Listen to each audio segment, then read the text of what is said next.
You are now listening to the Checkmate Arcade Podcast, episode 226, recorded on August 14th, 2016, brought to you by Frigid Blast Studios.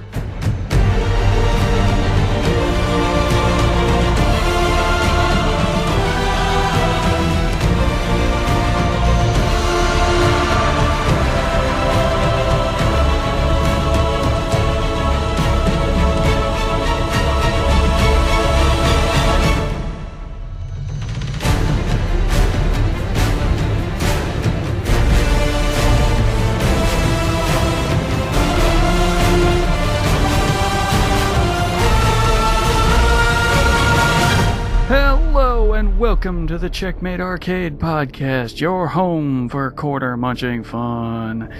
And I have descended into the caves to wait out the summer heat. My name is Stephen Boss, the Dark Boss Man. And I'm really getting sick of having air conditioning issues. I'm MSU Hitman Jason Billingsley. It comes with the territory of summer. Yeah, but I mean, I thought that we were, I got this new one and things are going to be all right. And then all of a sudden sometime on Tuesday, it just decided it was just going to stop working. And because of my work schedule, I didn't really get a chance to get the area around it cleaned up and report it broken until Thursday. I ended up just going to one of the Oric stores and sleeping there where it was cool.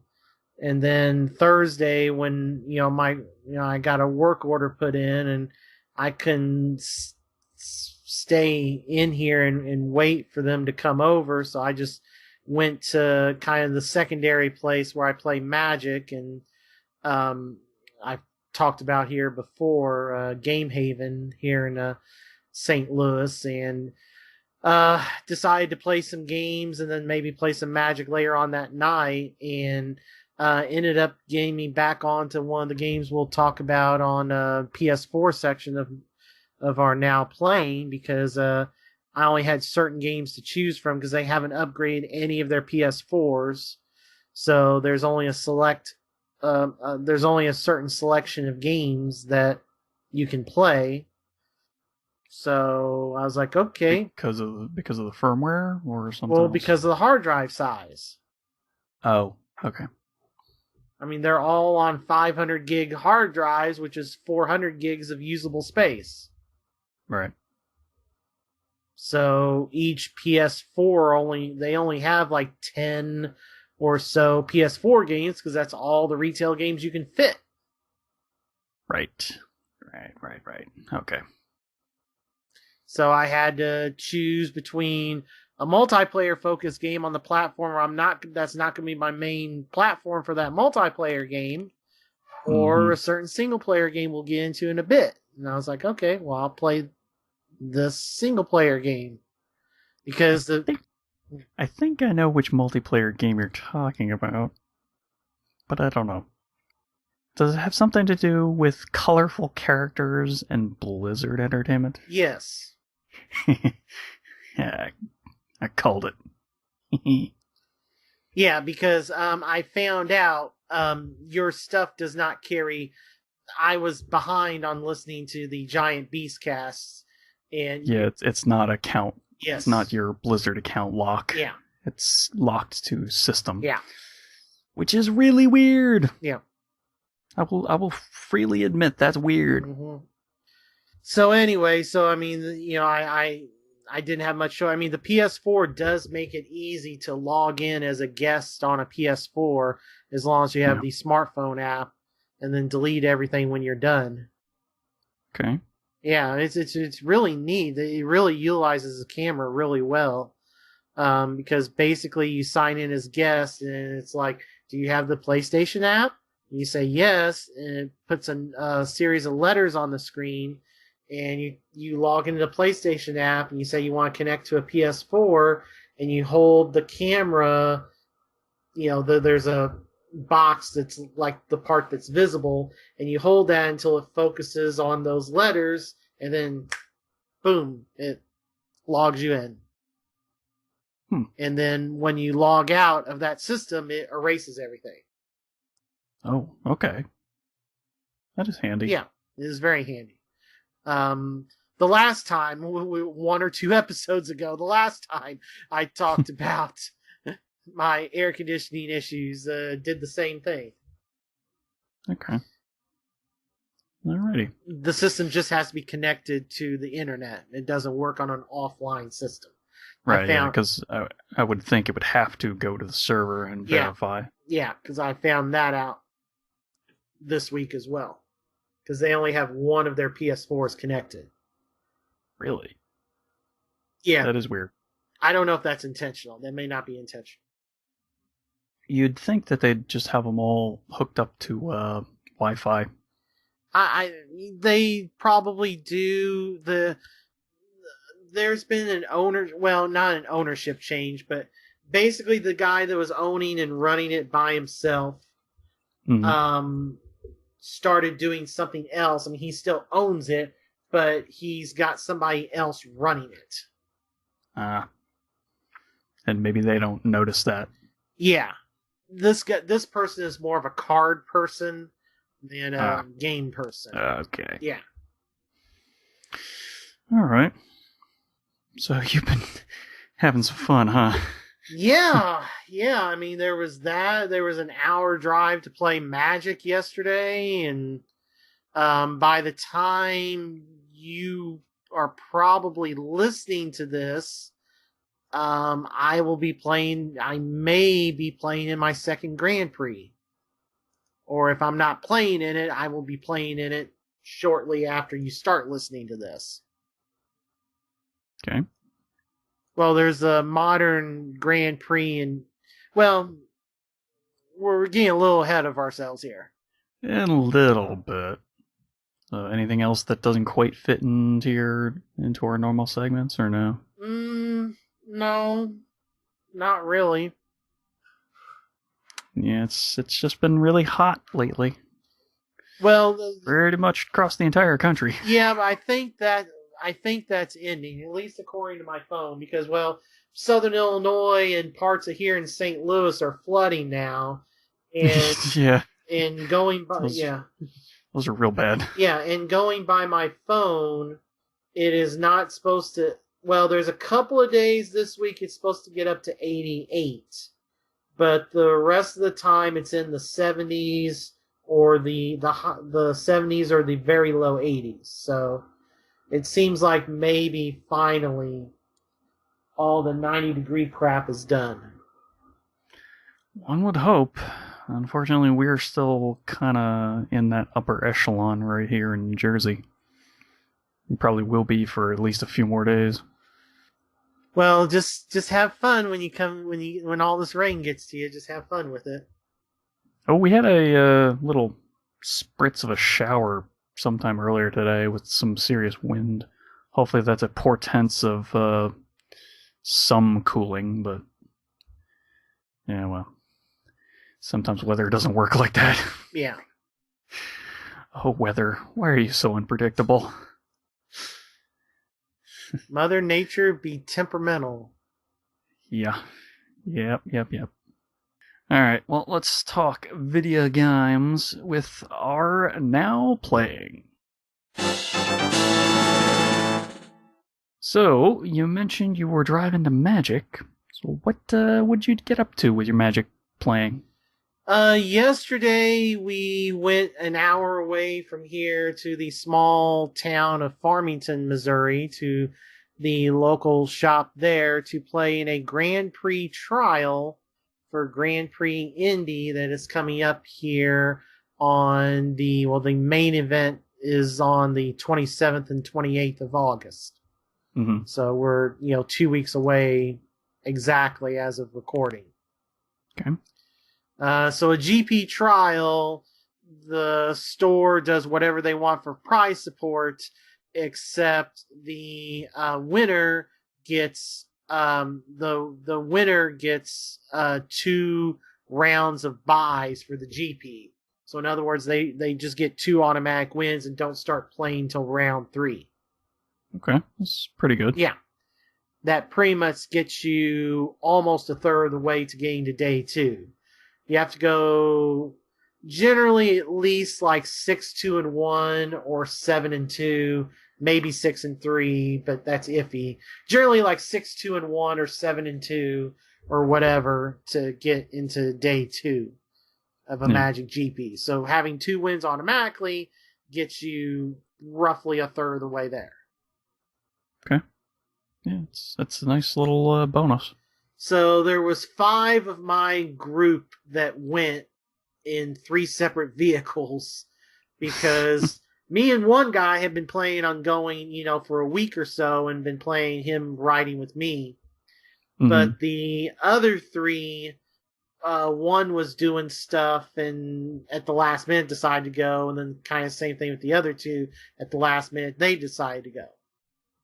Okay. So we all went down there, and there were 26 players. There's 5 of us that are all friends. Mm-hmm. And we met up with each other a combined 6 times in some combination. Well, it's going to happen with so few people. Well, that's a little high. That's a little high, including the 2 of our group that got into the top 8 met each other in the first round of the top 8. Okay. Yeah. So the day started out really well. I had a pretty good game and won my match and thought, hey, 1 down, 4 to go here, and maybe I can do something here, and then I lost 4 straight. Oh, jeez. Well, round 2, I played one of my friends that got into the top 8, and yeah, it's not a great matchup with him. I mean, but the problem is I had to mulligan to 6 game 1 and mulligan to 5 game 2. I still did pretty good against him, but nothing. Not amazing. Well, I mean, I obviously didn't win either game, and being down 1 to 2 cards and both games kind of sealed the fate. Yeah, it's always a problem when you have to mulligan. And then match 3 in the 3rd game, I should have mulliganed a hand that was borderline. Would have been great if I got the 2nd land, and then I proceed to not get the 2nd land for like 5 turns. Yeah. So yeah, that one I should have mulliganed, and had I win that, I'm basically in 2 straight winning ends, or I'm in a winning end to get into the top 8 because it was 5 rounds, and even if I lose that and go to 2-2, I'm in a winning end to possibly sneak in to the top 8 anyway. Okay. So it just made one bad mistake, and it just didn't, and that kind of ruined the whole day, and then just didn't do well in the last 2 games either. But it's only the 3rd time I've ever played Modern, so this is learning experience, and okay.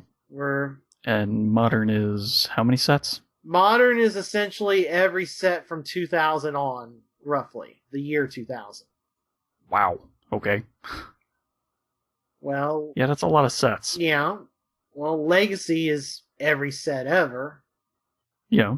So, but Modern, yes, is the last. Now, I guess it would be almost 16 years of sets. I looked it up the last time you asked. It's one of the sets in 2000 is where Modern starts. I'm guessing it would be the base set, right? I think it's 8th edition from. Yeah, something like that. Modern. Yes, since 8th edition. 8th edition is the core sets used to be called editions. So everything from 8th edition on. So as of right now, 52 sets. Okay. Yeah, that's a lot of sets to keep track of. Yeah, but there's roughly about 15 top decks. So I mean it's fairly healthy. All right. It's still just that's a lot though. Yeah. You just have to kind of pick which deck you want to build and have the money to do it, because you're going to need fetches and shock lands, and it's not as bad as Legacy because it's all stuff that's, it's all stuff that's not on the reserve list, so it's easier to acquire, but yeah, you're going to have to spend a little bit of money to get into Modern. Yeah, that's the key right there. Yeah. But the thing is, once you build a deck, it's not like that deck's going to,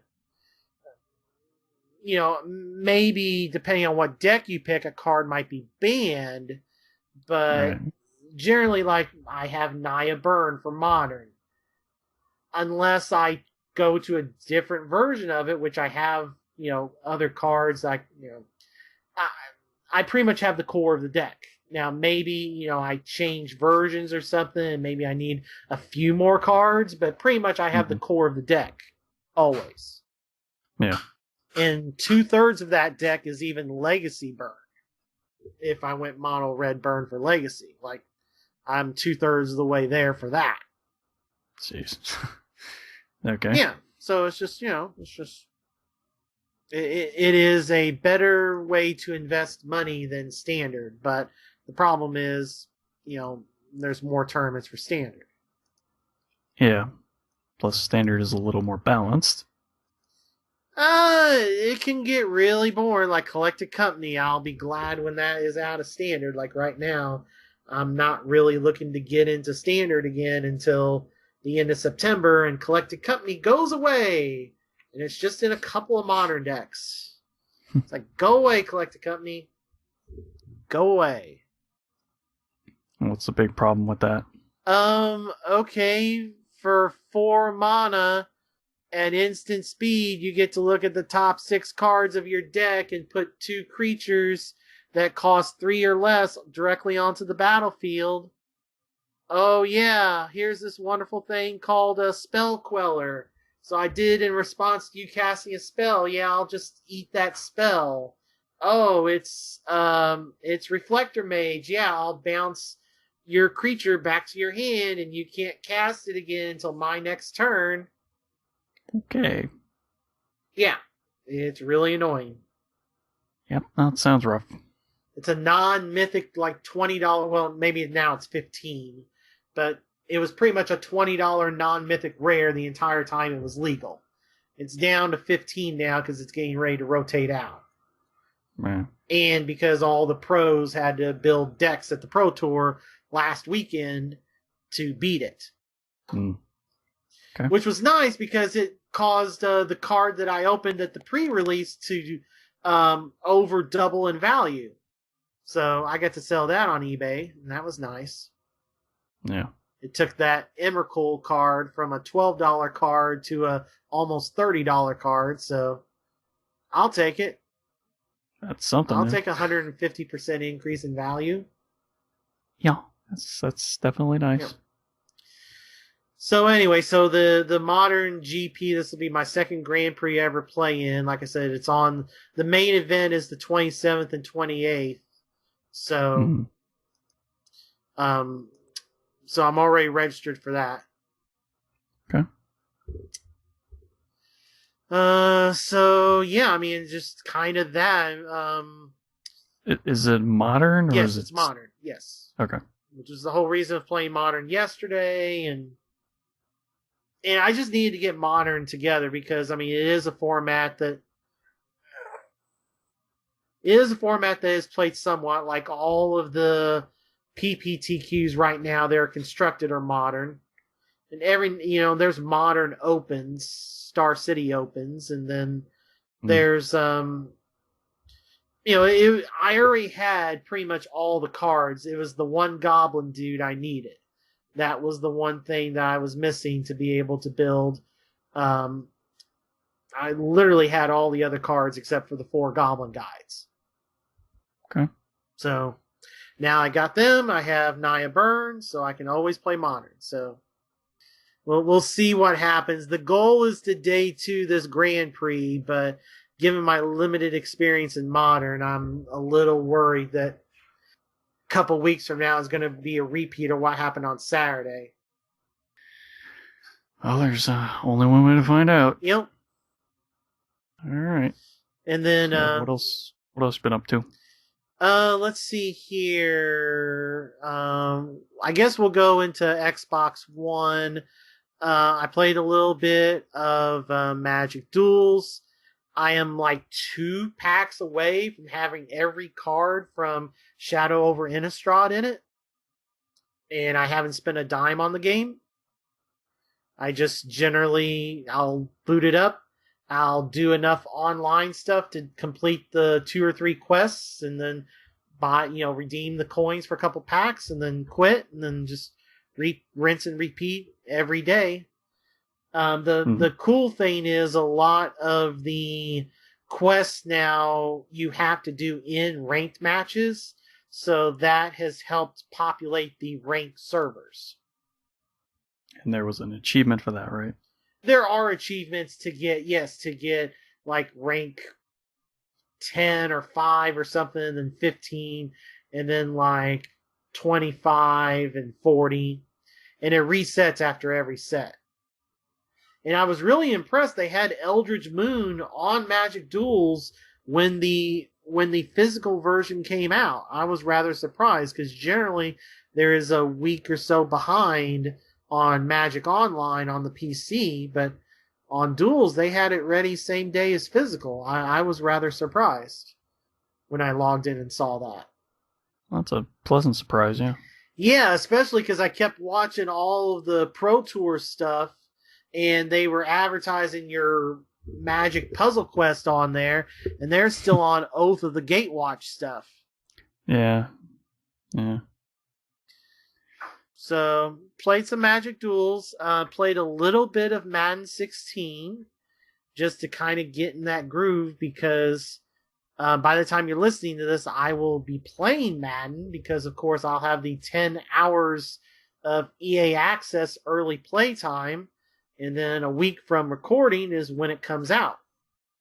And I already have the super duper digital deluxe edition pre-ordered.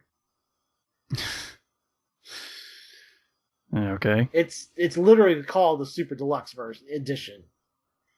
I don't doubt it. It's really weird. It's more packs. I know. Let me have this one thing. Let me have money. Every single year. Hey. This is only the 3rd year I've really gotten back into Madden. I mean, I dabbled a little bit in 25, but 15 and 16 is when I went in deep, so... I'm sitting here judging you. Fine, whatever. Alright, so how about moving to the one game on the Wii U, Tokyo Mirage Sessions? Okay. How's that rolling? I got over the hump of where I was at, and I am at near the end of the 5th chapter. Okay. But... some of the air conditioning and some other things happening have caused me not to pick that up in a bit. Yeah. So, okay. And also I need to watch some online, because of course there's no like official guides for this game, because what site is going to spend the resources and time to have somebody write an official FAQ on IGN or whatever for Tokyo Mirage? So I'm having to go to YouTube and try to figure out, and then it's like, oh, well, you should really use this sword for the main character, because then you're neutral to all elements instead of being weak to certain ones, and that makes the fight easier. But I don't have that sword. And I was banging my head the last night I played it, trying to figure out where I go to get the materials to make that sword, and that was the last time I played it. And that's been a while ago. Well, Google is your friend for certain things. Yeah, tried that. Still wasn't helping. Huh. Weird. Yeah, I mean, this is a JRPG on the least selling console physical console of probably all time. So, yeah, there's not exactly a lot of help available. All right, fair point. Yeah, but I'm still having fun with it. It's just that I may need to try that. I tried the boss fight once and got creamed, so that's why I was searching around. So I may. There's 2 or 3 different YouTubers that have done stuff, so I may. There's always power leveling as well. Well, yeah, but that doesn't help if the boss, because it's the bosses and the higher, the enemies can do the session stuff that I talked about. If they hit you with something weak, they can session you out as well. And see, this boss makes duplicates of himself. So if he hits somebody that's weak against whatever elements, then you get all the session combos and they're pretty much dead. Ah. Okay. Yes, so it's not just a level thing. It's a party construction / what they're equipped with thing. Right, okay. Alright, so most of my stuff in the interim between episodes has been PS4 related. Okay. Now I'm going to, because on the notes that Steven is going by, I have surprise written down next. Mm-hmm. Because he doesn't know what this is. No, I don't. He literally has no clue, because I don't think I even told him that I was doing this. So my GameStop that I shop at got a PlayStation VR demo day. Or really? Demo time. It was like 10 a.m. to 2 p.m. a couple Thursdays ago. Okay. So I went in at the end of the time, and I got to play Eve Valkyrie in London Heist in VR. Okay. I didn't get sick! Well, that's yes! good. For those long-time listeners of the show know that I can't even watch 5 minutes of the 3D effect, and yes, I tried the new one as well on 3DS without getting a headache, and I thought that it would be the same thing with this. That's why I was always worried, and that wasn't the case. And it was great. And I wanted to sit there and play V Valkyrie all day because it triggered the Wing Commander nut in me. Yeah. And I was like, no, I want to play more of this. I think you can also play that in non-VR as well. I don't know, but I was having a lot of fun. I'm pretty sure. Maybe it's not Eve Valkyrie. Maybe it's another game that's very similar. Maybe thinking of Elite Dangerous. Yes, I am. Thank you for coming up with that name, because otherwise it would have bugged me. I bought that on Xbox One when it was on sale at Christmas time last year. I never played it, and I don't know if I own. There's an arena version that's that lets you do just the space combat, and I may own that because I bought the full game. I don't know what I own of that. I need to look into that because I want some space combat. Damn it. Yeah. So I also played London Heist, and that was okay. The problem was with the demo, they put the goggles on you, they put, noise canceling headphones, and the PlayStation rep's trying to tell me the instructions on what to do, and I can't hear her. So I'm like, struggling to figure out what I'm like. I can't hear what you're saying. So she finally lifts up the dang headphone, the ear or whatever, and tells me what to do. And I didn't realize that. Well, first I didn't see where the ammo was, because when you're playing that thing, if you've seen it, you're going down. It's on rails, of course. I mean, you're going down the freeway. You've robbed something, and these other bad guys are coming up to you trying to shoot you and kill you and take the stuff you have. So you're sitting in, this is London, so you're sitting in what in America would be the driver's seat, but in London that's the passenger seat. And the other dude's driving, and he hands you a gun eventually. And what I didn't realize is you literally have to reach down in VR and grab the virtual representation of the clip and actually load the clip into the gun. Oh yeah, that's something that a lot of different VR games are doing. Right. I haven't watched much of the giant bomb stuff, and I just didn't realize it at first. But then, I started to get the hang of it. Okay. I didn't know where the ammo was at first. I'm like, where's the clips? Like, I'm looking all around, and she's like, it's in the console, and I'm like, console. It's like, oh, right here in the middle, right underneath my nose, literally. So, yeah, so, I mean, that was okay. I really wanted to play that Riggs, but that wasn't available with the demo. That's the robotic capture the flag-esque esport wannabe game. Oh, yeah, okay. That was, they showed that off, like, not this year, but last year, right? Yeah, at the Paris Games Week or whatever, yeah. Yeah. Yeah, I wanted to play that, but that wasn't available. Okay. But, yeah, so, I mean, I only got to play, a few minutes of each, and I didn't get sick, I didn't get a headache. I really don't have room for it. It's kind of the same issue that was with, Kinect, but I can see where this will be good. It's totally dependent on the software, though. I'm hoping maybe PlayStation VR has a better software launch than Vive and Oculus have, but I can see where they have the price point, and if they have the software, they might be able to hit bigger than Oculus and Vive have. Yeah, maybe. But again, you stated you don't have the room for it. Right. Well, I mean, I'm a small apartment.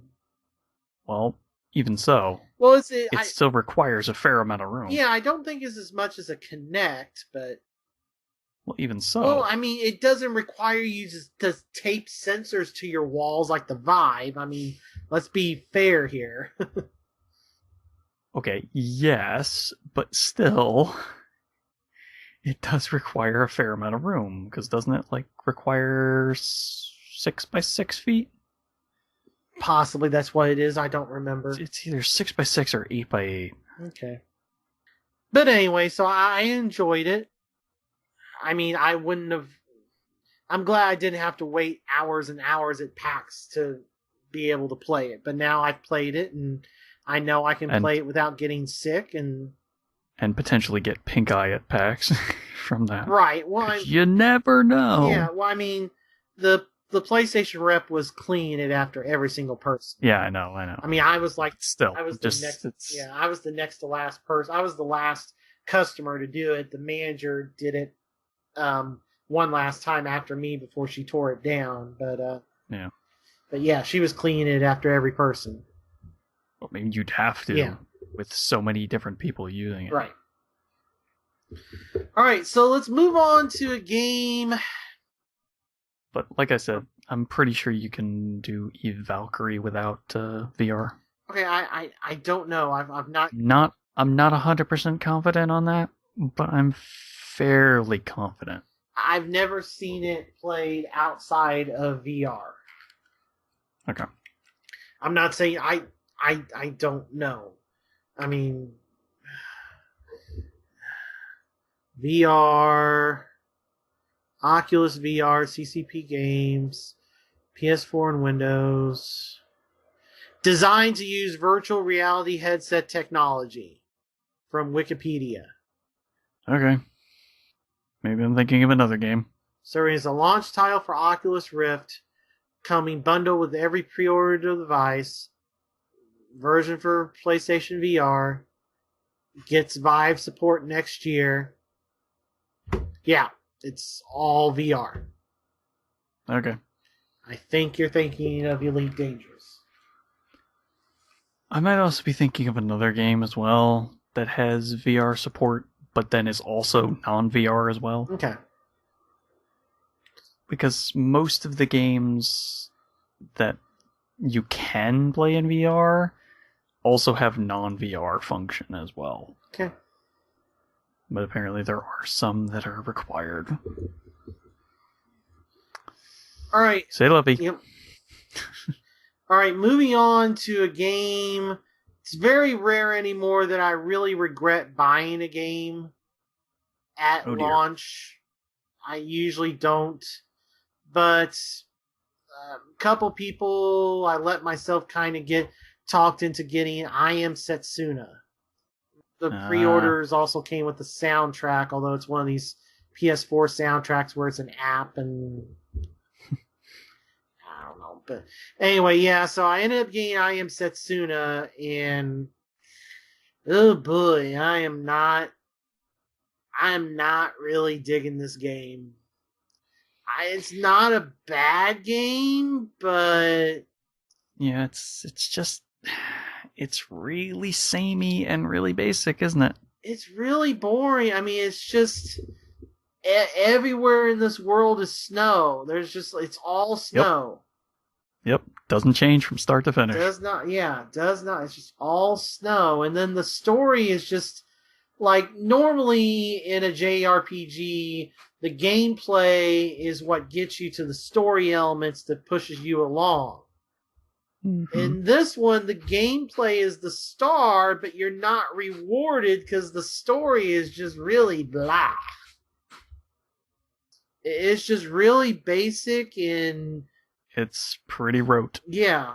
It's really, really rote. It's just Japanese RPG 101. Yeah. It's been used so many times. And thankfully it's not school-based. it's not that. Yeah, it's one of the slightly lesser used tropes, but still it is definitely one of the tropes. It's just like you have this separate tutorial area that gets you used to, how the combat works, and then something happens at the end of that, and you go to meet the title character, and none of the motivations are really made clear, and it's just kind of really blah. Supposedly it gets better the longer you go, but I'll be honest, I kind of stopped. And it doesn't change. Another thing was, they talked about the cooking, and I didn't realize what were cooking elements and what were the monster elements you had to sell to be able to get the accessories that let you learn new abilities. Yeah. So I've been selling all the cooking elements, and I don't know how to cook anything because I sold all the cooking stuff, and I didn't realize it until I got to the third area. Yeah. And also, there's no ends. So I'm assuming that the cooking elements are supposed to take the place of the ends, so that you're not... Well, you do refill health on level up, but right now my only way of regaining health is items, abilities, or level ups. And I'm assuming that the cooking stuff is what you're supposed to use, much like in Tokyo Mirage. There's no ends, but you go to a restaurant or you grab a soda from a vending machine, and that's what fills up your health. I'm assuming that is what is done for Am Setsuna, but the game doesn't really explain super well, hey, this color, don't sell these, although you can, because these are the ingredients, and then you need to talk to people while you have these ingredients, and they'll teach you a recipe. But I've just been selling everything. And then, but also you run into the problem that you can't sell your old equipment. Huh. You can't sell your old weapons, because I got to the third area where you could start buying new weapons, more powerful weapons. I was like, great. You can't sell your old ones. So, that is weird. So that's going to put you into grinding mode just to be able to get the new weapons. Yeah, that's weird. So, I just feel like sucker punched with that. Yeah, it's just not quite what it was trying to be. Yeah. It doesn't quite live up to the legacy of extremely good RPGs that it's trying to mimic. Yeah, well, combat-wise, it has a lot of it down, but, the combat's the best part of that game, but you're just rewarded with this trope story, and it's just disincentivizes you to keep playing. It reminds me of another game. One that I played way too much. Yeah, exactly. Yeah. One that I cut bait on. But it's much better now. It's much better now. Well, you know what's much better than I Am Setsuna? And I sadly sold the new Liliana card at $20 to one of my fellow Magic players before she doubled in value because I wanted the money for this game. Well, there's a few games on your list that are much better than I Am Setsuna, so you can just cherry pick any of those. Well, I'm going with Batman Telltale. But yeah. So I really enjoyed this first episode of Batman Telltale. But my opinion changed a little bit when I watched the end of Angry Joe's. He will stream his review and progress on Twitch, so that people can publicly watch him play. So, and then afterwards he kind of says some things, and then eventually he publishes his official review on YouTube. Right. So I watched him play the end of episode 1 of Telltale Batman. Mm-hmm. And it's unlike Wolf Among Us, at least in episode 1, it doesn't seem like there's any way to fail. Like, he was intentionally not doing the QuickTime events. Oh, okay. Yeah, the QuickTime events, the only reason that they're there is so that you can do the flourish finisher. Right. There's the thing. That's the only reason they're there. Yeah. Otherwise, you'll still get through it. Yeah. There are certain times, though, where you still do have to move the analog stick.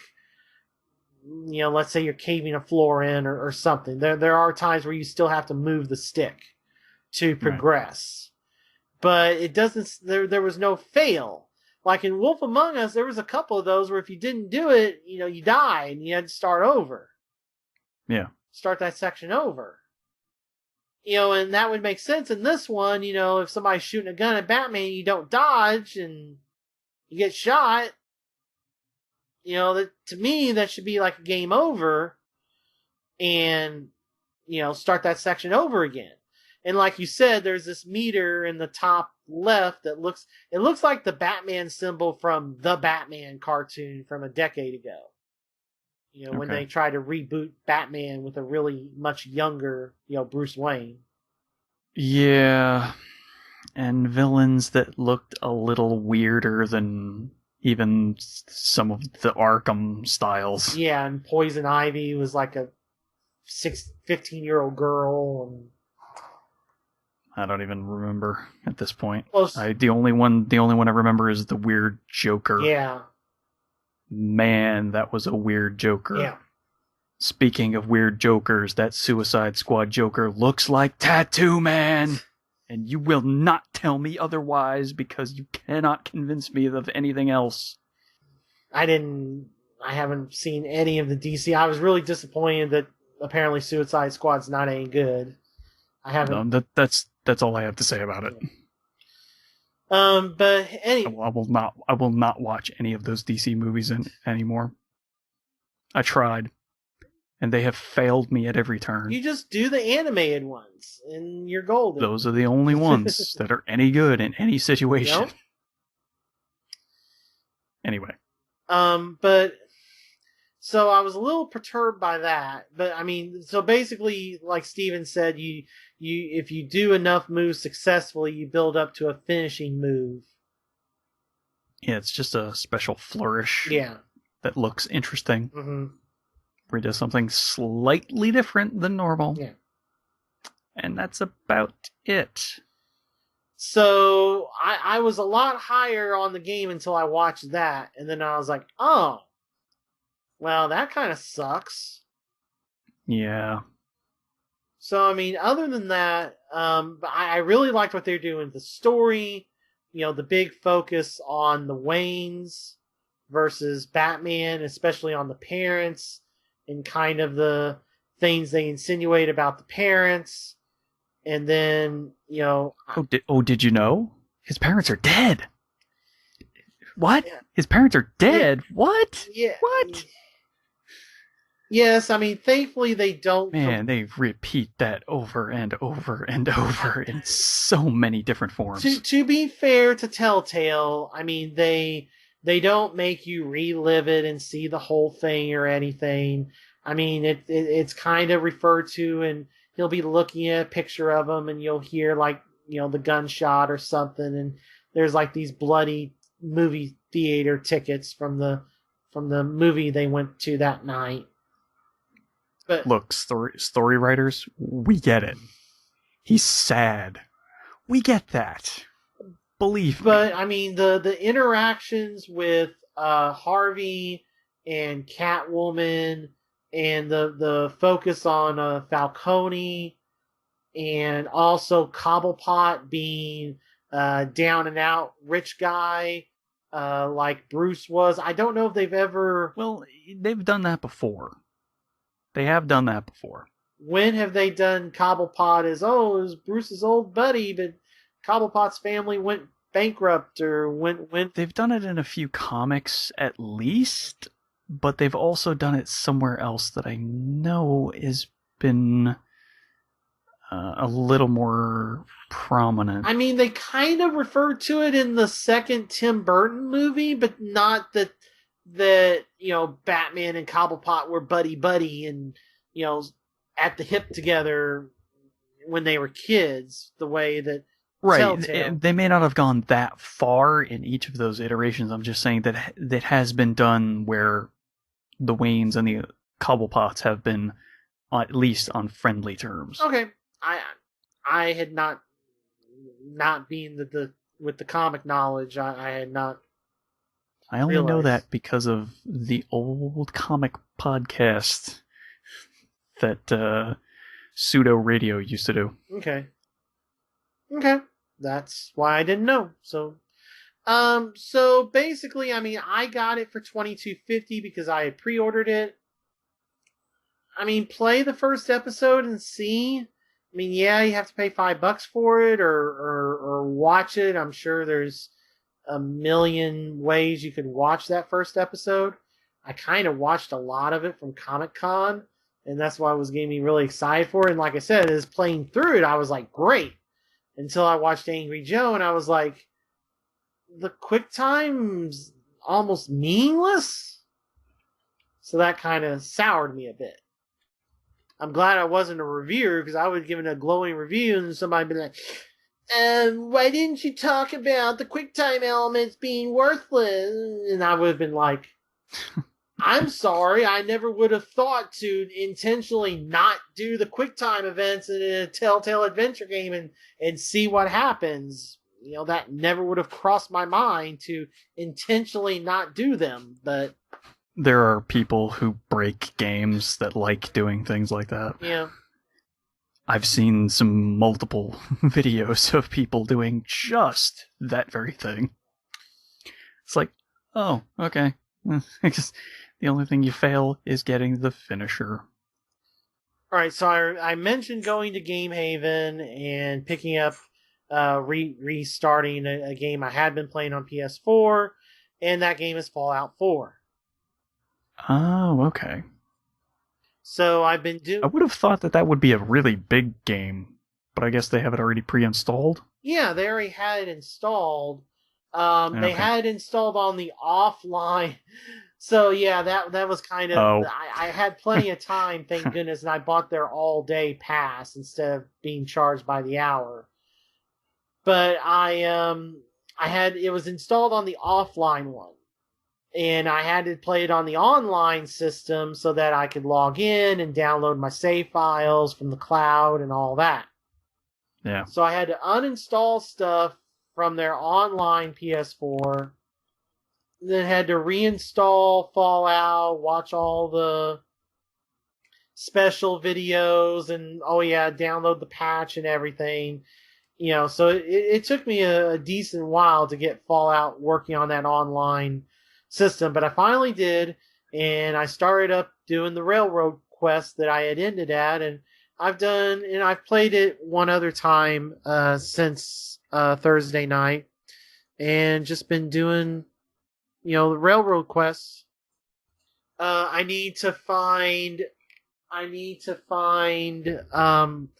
my guide is somewhere in the mess that is my bedroom, so I need to see where I'm at, if I'm ready to progress the main story or not. But I've just been doing the railroad quest for now and having fun with that game, and I had nowhere near the issues everybody else did on console. It's run just fine for me. Knock wood. Well, I mean, also you might have had some benefit of the updates as well. Well, right, but even when it first came out, I really didn't have any of the issues that Jeff Gerstmann or other people had on the console versions. So everybody's talking about how, all the horrible, bugs in them. I never had an issue. I just got lucky. Yeah, I don't know. Like I said on our Game of the Year show, I didn't put the time into Fallout 3 that you did and others did. So this is kind of fresh for me, and I'm having fun. I'm not really all about the building stuff. I mean, I kind of understand why they did it. It has been long enough in between 3 and 4. Yeah. Because they did have New Vegas in between. Yeah. And Skyrim. Right. So it's been quite a while since 3 was out. But, so, I've been playing that, having some fun. I haven't touched the DLC yet because I want to beat the main story before I touch any of that. I guess that's usually how I do that, too. I think this week is the final DLC, the Raider Camp in the amusement park one, the Nuka World or whatever. Yeah, I think so. Yeah, I think that comes out a day or so after we record this. It comes out on Tuesday. Okay. If I remember correctly. I don't think they put it out the same day as Batman Deus Ex, which is the following week. I'm pretty sure this week is Nuka World. So. Wait, Batman? I said Madden and Deus Ex. Oh, Madden and Deus Ex. Right. Somehow I heard Batman and Deus Ex. I was like, ah. All right, so the final game I played, finally, on Friday nights, when I had a room control, a room that wasn't 90 degrees, I decided to boot up and try this No Man's Sky thing. I shouldn't be laughing, but I am. I don't know why. It's a health hazard, so I don't know why I'm laughing. I'm making it kind of humorous, so. But, yeah. So, No Man's Sky, finally out. We finally 100% know exactly what's in the game. Yeah, and oh my gosh, like this game, if this isn't the number one selling game in August now, people may, it is legit sold out at retail. Like even Amazon was like, 1 to 2 months for delivery. It's sold. Physical copies of this game are sold out everywhere. Not just, GameStop, Best Buy, Amazon, Walmart, Target.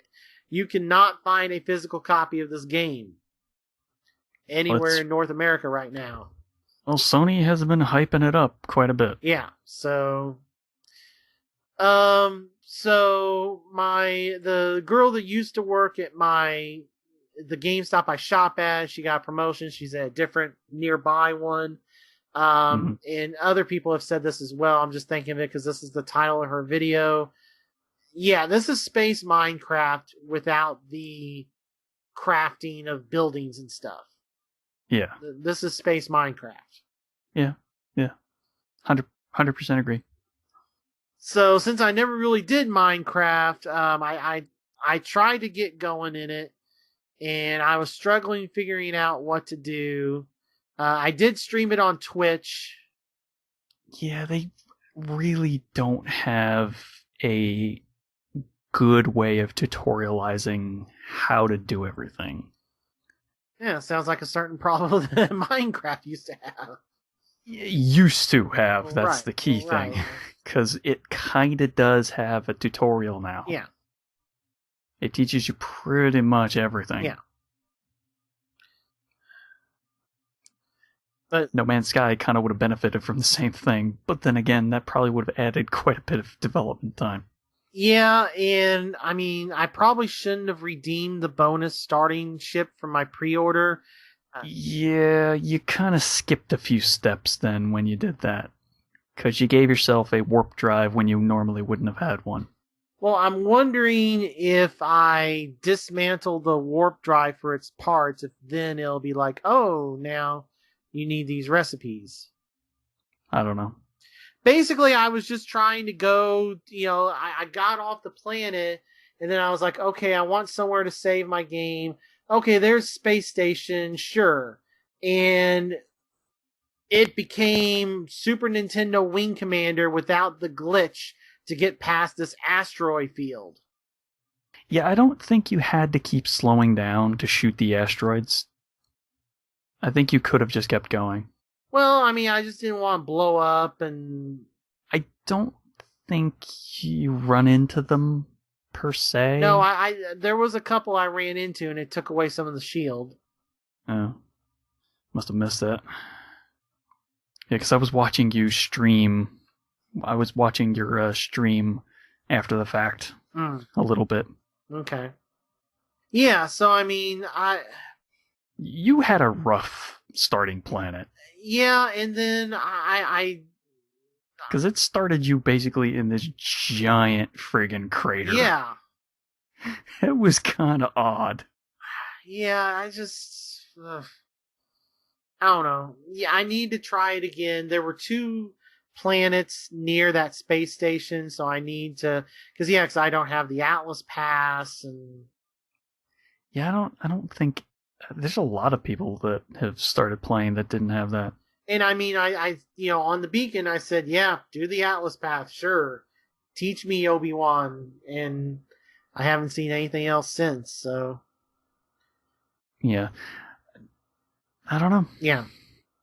I need to figure out how you do the different fire rates, because that upgraded gun I got with either the pre-order, I think that was the GameStop pre-order. It has a mode that's more for combat than the mining. And at first I was... Oh, right, you're mining. Yeah, for some reason you were using your blaster to mine everything, and my god, that was making me so unhappy. You kept trying to use your laser gun to mine everything rather than your mining laser. Yeah, it was like a pulse. It was like a pulse cannon mode versus. Yeah. I don't know how you change. Like I said, I was just going in, and and I've never done the Minecraft stuff like you have. So you press Y, by the way, to swap weapons, as with every other game. Well, okay. That swaps modes as well. Okay, triangle then for. Sorry. Y/triangle/whatever the top button on your controller is. Okay. That is the topmost actual button. Well, thank you. You saved me from having to look that up. So that's your swap weapon/mode button. Okay. Because I think I did it accidentally at one point. I was like, oh, here's the mine laser. Yeah. But then I still kept running out of juice and had to hack at it like it was Minecraft to... Carbon. Any carbon will charge it. Yeah. Any material that is under the... What was it? Lightning bolt? The red stuff? Yeah. Anything that's marked red will charge it, essentially. But then I was, going through areas where there wasn't really carbon. It was iron and... Like I said, you got a real rough starting planet. Okay. So you kind of had it a little rough. Alright, well, glad it wasn't just me then, so... If you started a brand new world again, you'd probably get a better planet than that. I really don't want to start over. I'm just saying. Yeah. Alright, so No Man's Sky kind of don't have a, full opinion on yet. This is my first foray into a Minecraft-style game. Open world. Survival. Yeah, it's kind of survival game. That's pretty much the genres that it hits at the moment. Yeah. Eventually it'll have base building. Yeah. But that's for a patch later down the road. All right, so that's everything I've been playing. So, Steven, what have you been playing? Oh, lots of stuff. We'll hit on the one thing that's just a real quick update, and that's on 3DS. I played a little bit more of Fire Emblem Fates Birthright, but not a lot. I think I only passed like one and more mission since last time, and then I got into a invasion battle, which I really am not a huge fan of. Okay.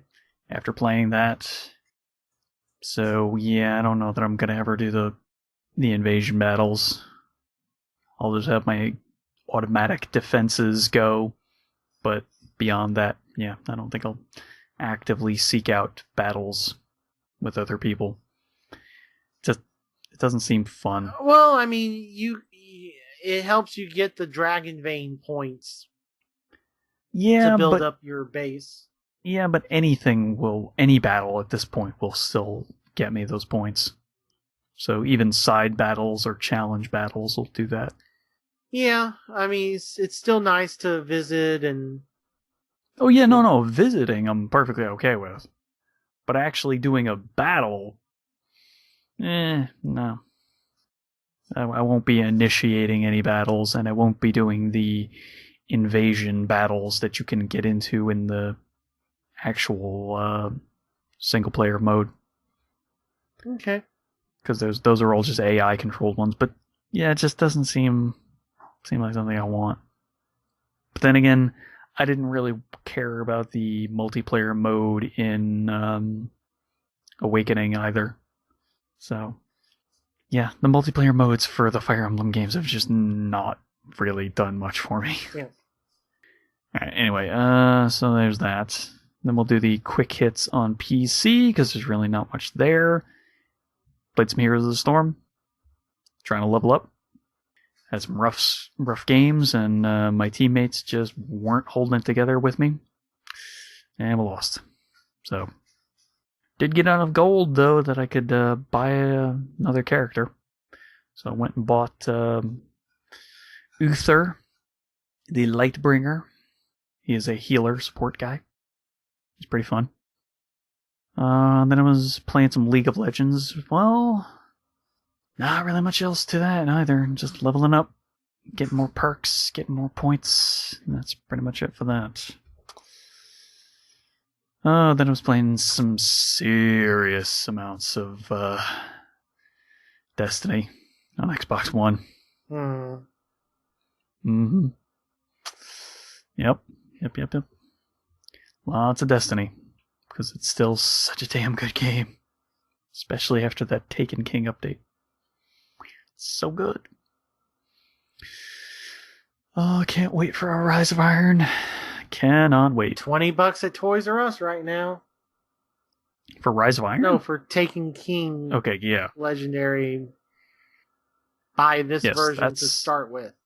Yes. That's a pretty good start. $20 is a pretty good start for it. Yep. Because you get a lot of content. Yep. Because you get all of Year 1 stuff. Yep. And the Taken King. Yep. And the April update. Yep. So, there's a lot of stuff to do. Mm-hmm. I'm one calcified fragment away from getting all the fragments and completing that. I just need a nightfall to happen on the Dreadnought, and I'll have all the fragments. So now it's a waiting game of, well, what nightfall are we going to get this week? Because those reset only once a week on Tuesdays. So now I gotta wait for a Dreadnought nightfall to get the last calcified fragment that I need. So that's pretty much it for that. Till Rise of Iron comes out, because man oh man, they're tickling my interest so much with all the new update stuff. But we won't go through that until Rise of Iron actually hits, because I don't want to clog up the now playing. But man, there's some stuff that's really got me excited. Some quality of life stuff that's really cool. Alright, the new games, however, on Xbox One that I was playing, I played the Dragon Age Inquisition DLC, The Descent. I'll say this. It's short. It's real short. Yep. It is that. It's like maybe 6 hours if you're 6.5 if you're really stretching it out looking for all the side quest stuff. But you gotta really stretch it out. Yeah, even then I did everything you can do in that DLC in 6 hours. 6.5-ish. I mean, I didn't grind because it has its own war table to go research. I mean, I didn't do much of that. I did some things, but I did some constructing of some of the new weaponry. I did a bunch of the explorations at the table, which led to me finishing up the side quests of opening these strange geared doors. Yeah. Metal gears. You have to find these strange, blood-stained gears to open these doors. Yes. So I opened all those doors, and lo and behold, a majority of the doors contain demons. I am shocked. Shocked, I say. Well, not really shocked. For those that don't remember when I went through this last year on the PS4 version, one of the main characters you're introduced to in this DLC is voiced by David Hayter. He voices the... Yeah, I was going to bring that up, actually. Thank you for reminding me, because I actually did forget, and I wanted to bring that point up. He is an awesome dwarf. Until the story happens. I'll leave it at that. So, how helpful was it to have the ability you learned in Jaws of Hakan in that dungeon? Pretty useful. Yeah, right? Now you know what I'm talking about. It was pretty useful. Yeah. When that certain enemy came up with that certain type of weapon, and especially with you being a rogue, if they had caught you with it, you would have been screwed. Well, I mean, there was always stealth. Yeah. Because I can just straight up disappear and oh, hey, where'd he go? Right. Oh, wait, I'm behind you stabbing you. Haha. But still. But yes, it definitely was very helpful during times when I was not close enough that my stealth would have helped.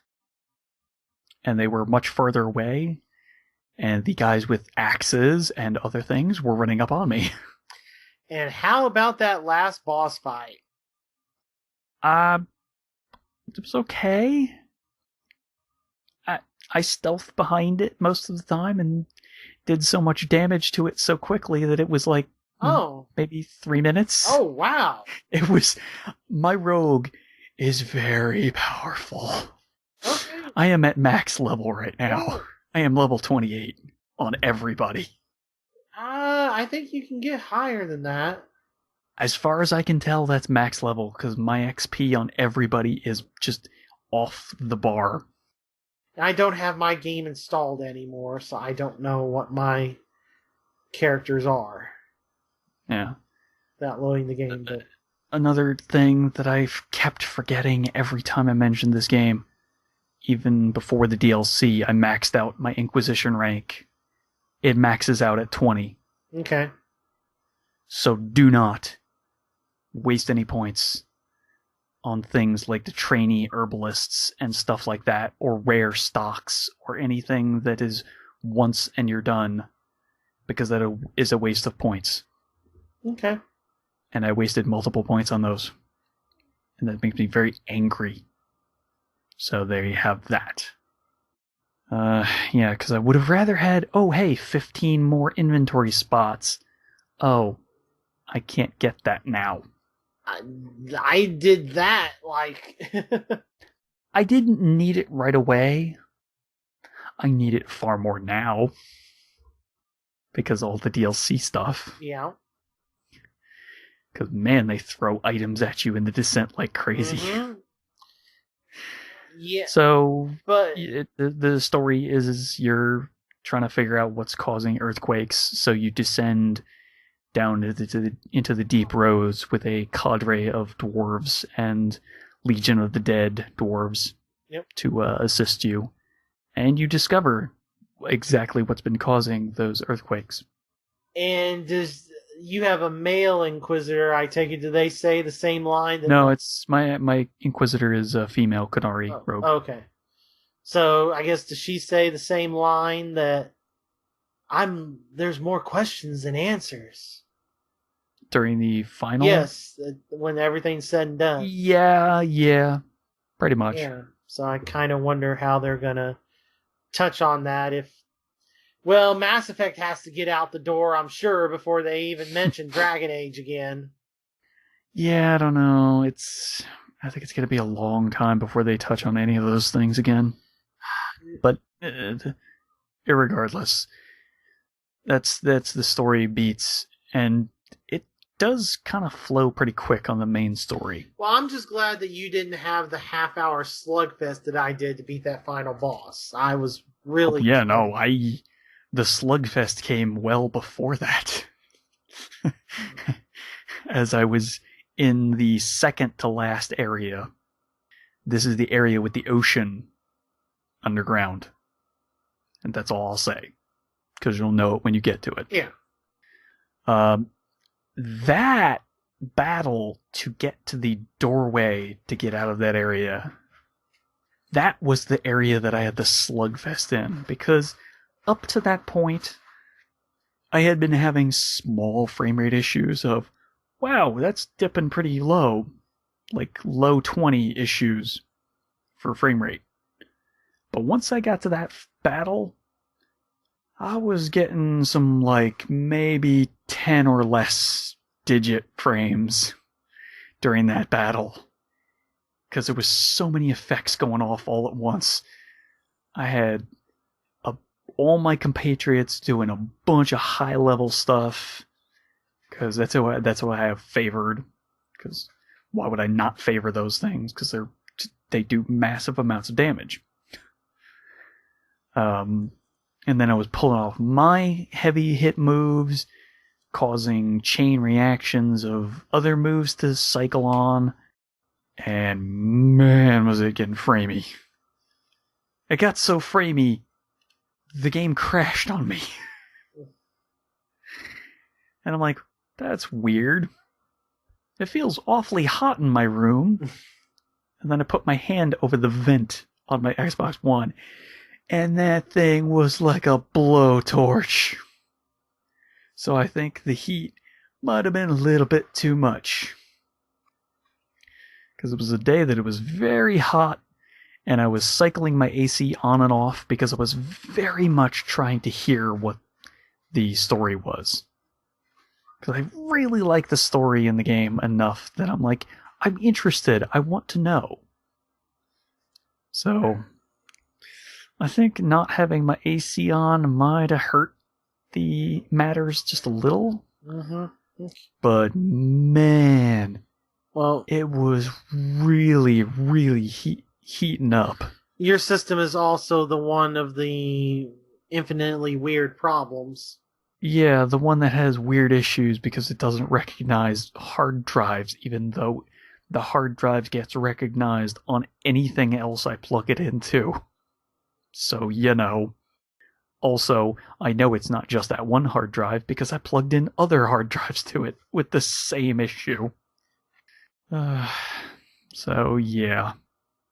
I would still recommend it as long as you're not paying full price for it.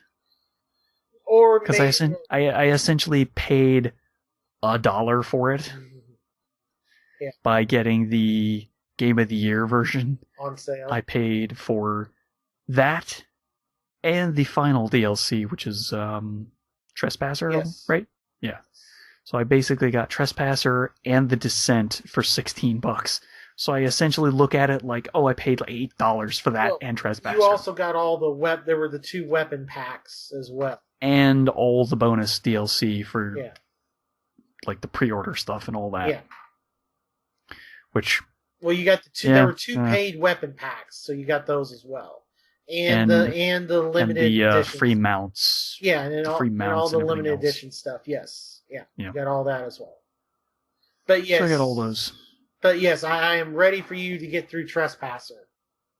Is it long? Depends. It depends on how much you do before the combat starts, because there's an area where you can catch up with all the party members, and I don't know if you can do it with the Quinari, but if you were a human or an elf, you could do there's marriage stuff. I don't think you could. Oh, there's marriage. I got married in that game, I think. No, the actual, like... Or does the marriage take place during this DLC? It takes place during Trespasser. Okay, so I will have married somebody in the main from the actual campaign. Yes. Well, I mean, you were romantically, like I was romantically involved with, Cullen. I want to say was yes, yours. Cullen, yes. Yeah. And then you can. There's a side thing where you can do the marriage. There's this opening area where you can do a bunch of, like, you can spend a bunch of time talking to everybody, finding the code, finding the books that list the story of what's going on in the 2 years and yada, yada, yada, all this stuff. Okay. So, I mean, you can spend a decent amount of time doing that. And then once that happens, it's kind of straightforward, crawling through these dungeons, and there's different areas. There's one area that has, a puzzle, kind of a puzzly part to it, and then there's another area. There's even like a sub boss that there's a way you can do it without actually fighting it. Huh. So, I mean, okay. And there's some other interesting story stuff that happens right before that fight that I won't spoil. So, yeah. It will take you longer than Descent, but nowhere near as long as Hakan. Okay, good. Kind of somewhere in between. Hakan, Jaws of Hakan was just a little bit longer than it should have been. Yeah, it was a little grindy. Yeah, a little bit. Alright, so that brings me into the last Xbox One game that I was playing a lot of. It was a brand new is subjective. It's a brand new game for me, but it is a very old game in the grand scheme of things. It's the game Gems of War. It is a match 3 game, where you move gems on the board and you match 3. Mm-hmm. It's billed as being from the creators of Puzzle Quest. I'm thinking that's some people who were involved with Puzzle Quest, but not necessarily the majority of the people who did Puzzle Quest. Because, man, does it not play like Puzzle Quest at all. Not even a little. Because, fundamentally, there are some problems with that game. Chief among them, it has some free-to-play mechanics in it. And boy, are they some free-to-play mechanics. There are so many currencies in this game. I literally want to list them all off to you, because I want you to understand how many currencies there are. Okay.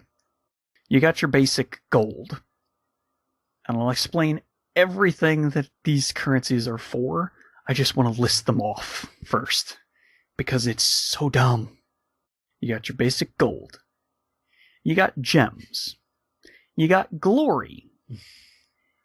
And you got keys. And there are multiple types of keys. There are gold keys, glory keys, and diamond keys.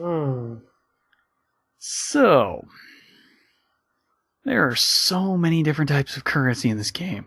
Alright, so, your basic gold is used for one, and, well, two things.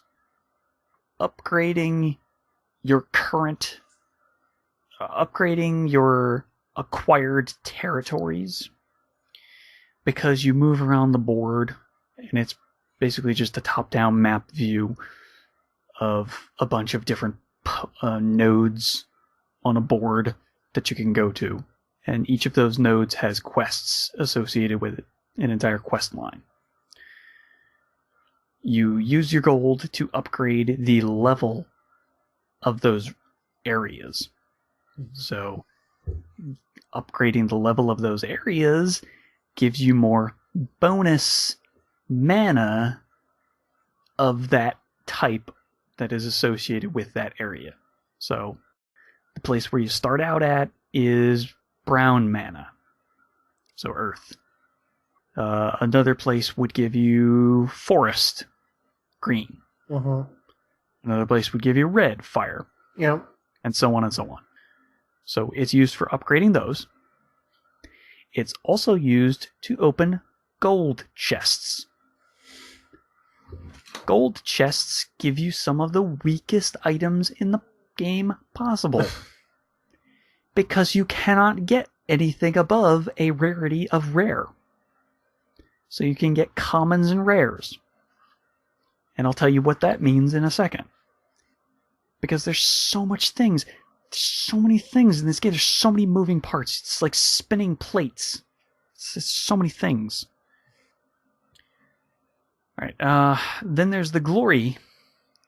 Glory can be spent on higher level items in the shop. Because of course there's a shop. Yeah.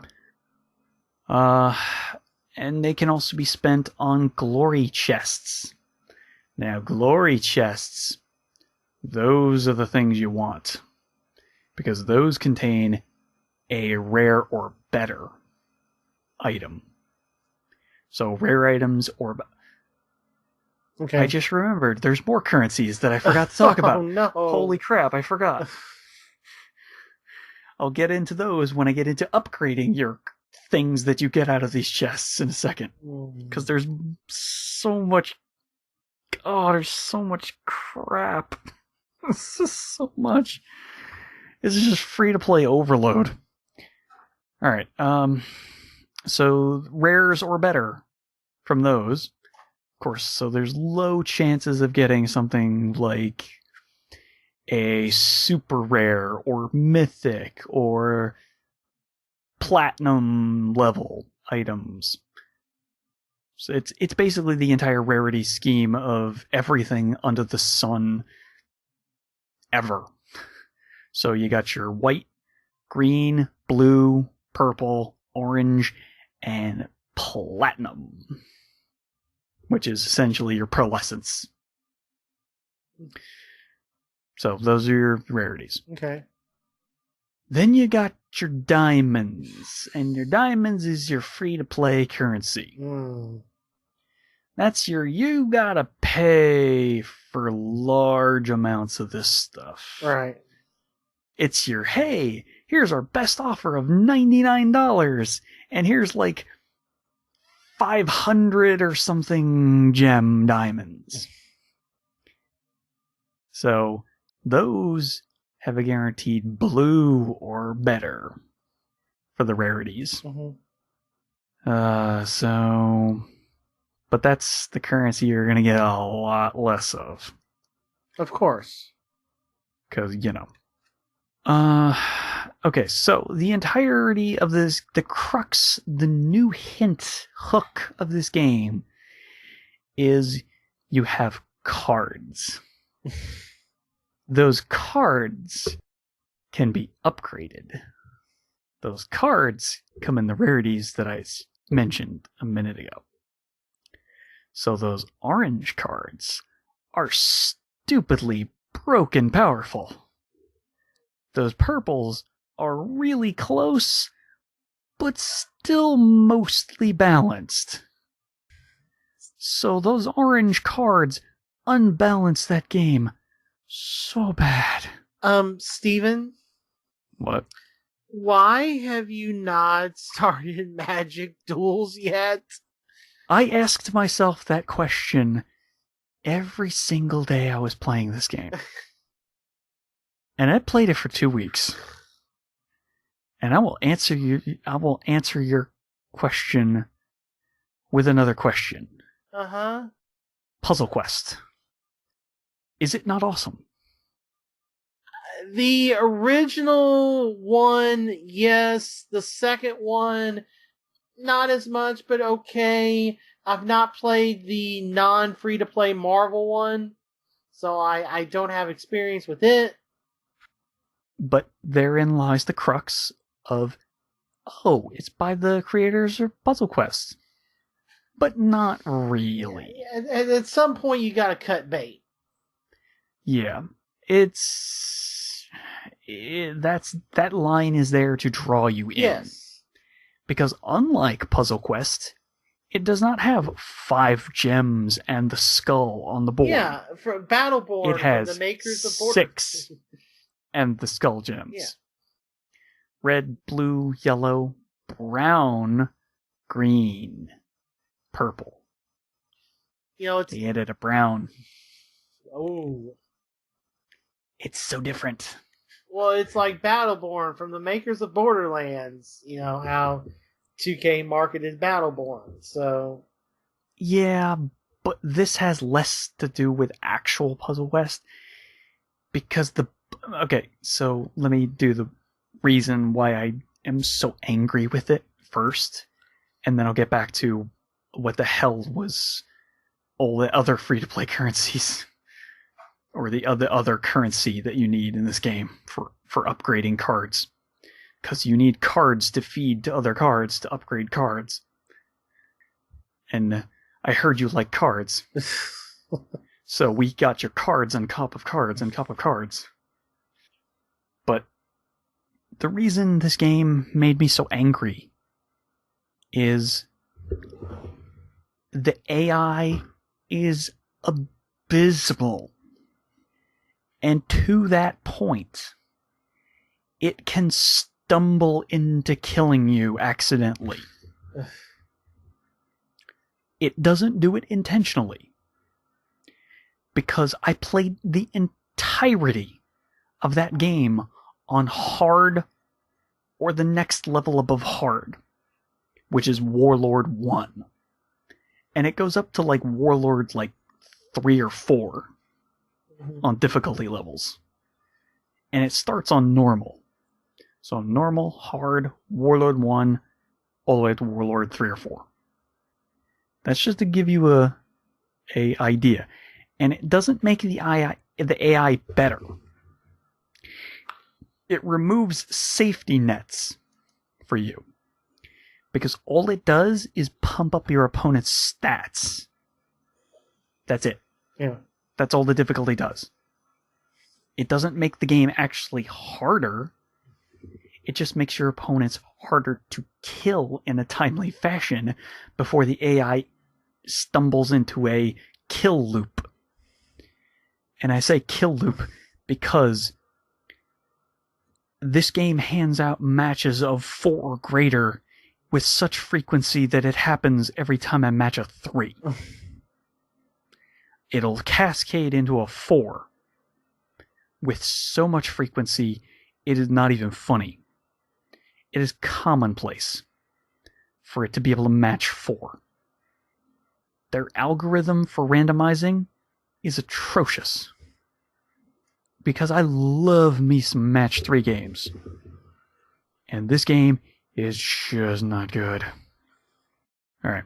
So now let me back up into the upgrading your cards, which have abilities, which are the spells that you cast.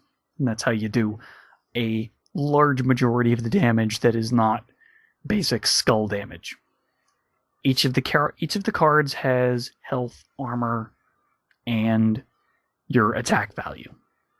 And then it also has a hidden stat, which is only visible when you actually select the card and go to the spell that you can cast, and that's the amount of magic that it has. Magic just boosts the spell. That's all that does. Your attack damage is the damage value that card will deal to the opposing cards until you clear the entire board. You beat all those cards down to 0 health, and you win. So to upgrade those cards, and to upgrade the amount of damage that it can deal and take for health, you feed cards into them. Oh, so like a WWE Supercard. Yeah. And basically like a large majority of other card-based economy games, you feed cards to other cards to make them stronger. But then they also have these other things called traits. Traits are essentially bonuses that happen automatically. So let's say your card has the trait flying. Well, you're immune to a status called Entangle, because Entangle would bind up the opponent with vines or chains. So flying, you get to avoid that. So stuff like that.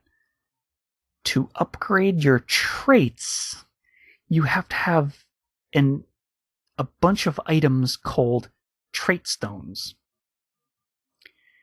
Trait stones are fairly common for the most part. But then you get into the higher level trait stones, and there are regular trait stones, runic trait stones. What's the one above that? Mythic trait stones, arcane trait stones, and then legendary trait stones. So you can get those stones with the same frequency as the actual cards out of the gold chests, glory chests, or diamond chests. So you could get something that you can't do anything with out of those chests. And the diamond chests can cost you money. So you can essentially waste your money. Literally waste your money trying to get cards, but then getting a trait stone. And it takes like 15 of one kind of trait stone for the basics, or 20 of the runic ones, or 3 or 4 of the ones that are combinations of the trait stone types, because the trait stones are the different mana types. So the 6 different colors of gems. So there are some varieties. It was just so much stuff piled on top of everything else. Just, the game frustrated me for 2 weeks. Because I'm like, this is it? Really? How is this it? There is only one tiny redeeming thing in that entire game, and it is restricted by a currency called treasure maps. And you can buy them with glory, or you can win them randomly because the board decided, I'm going to cascade for like 5 cascades in a row. So 5 cascade matches in a row will net you a treasure map.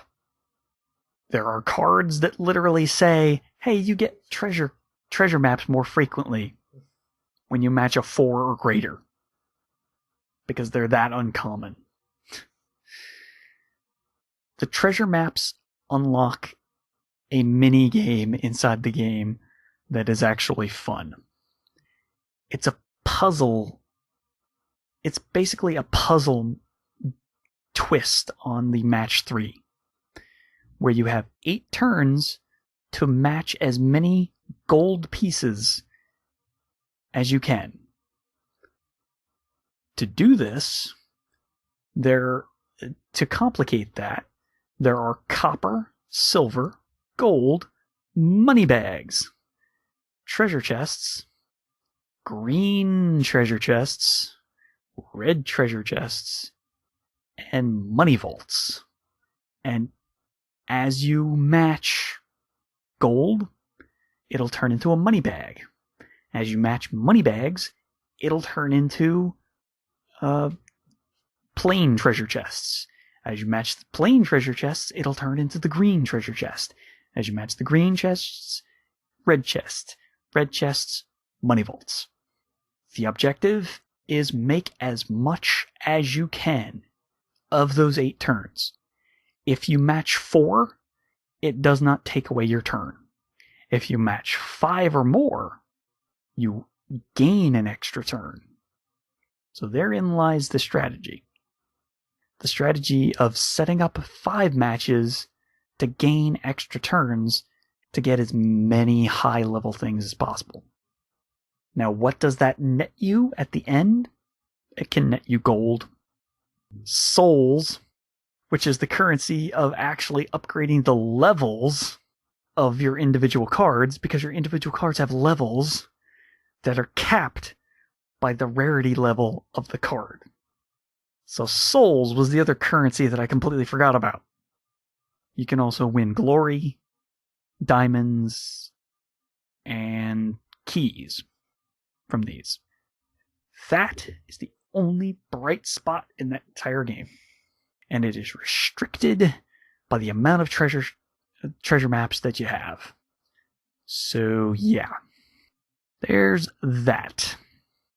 And last but not least, so yeah, I'm done. I hit the end of the quest lines, and I just said, yeah, no, I'm done.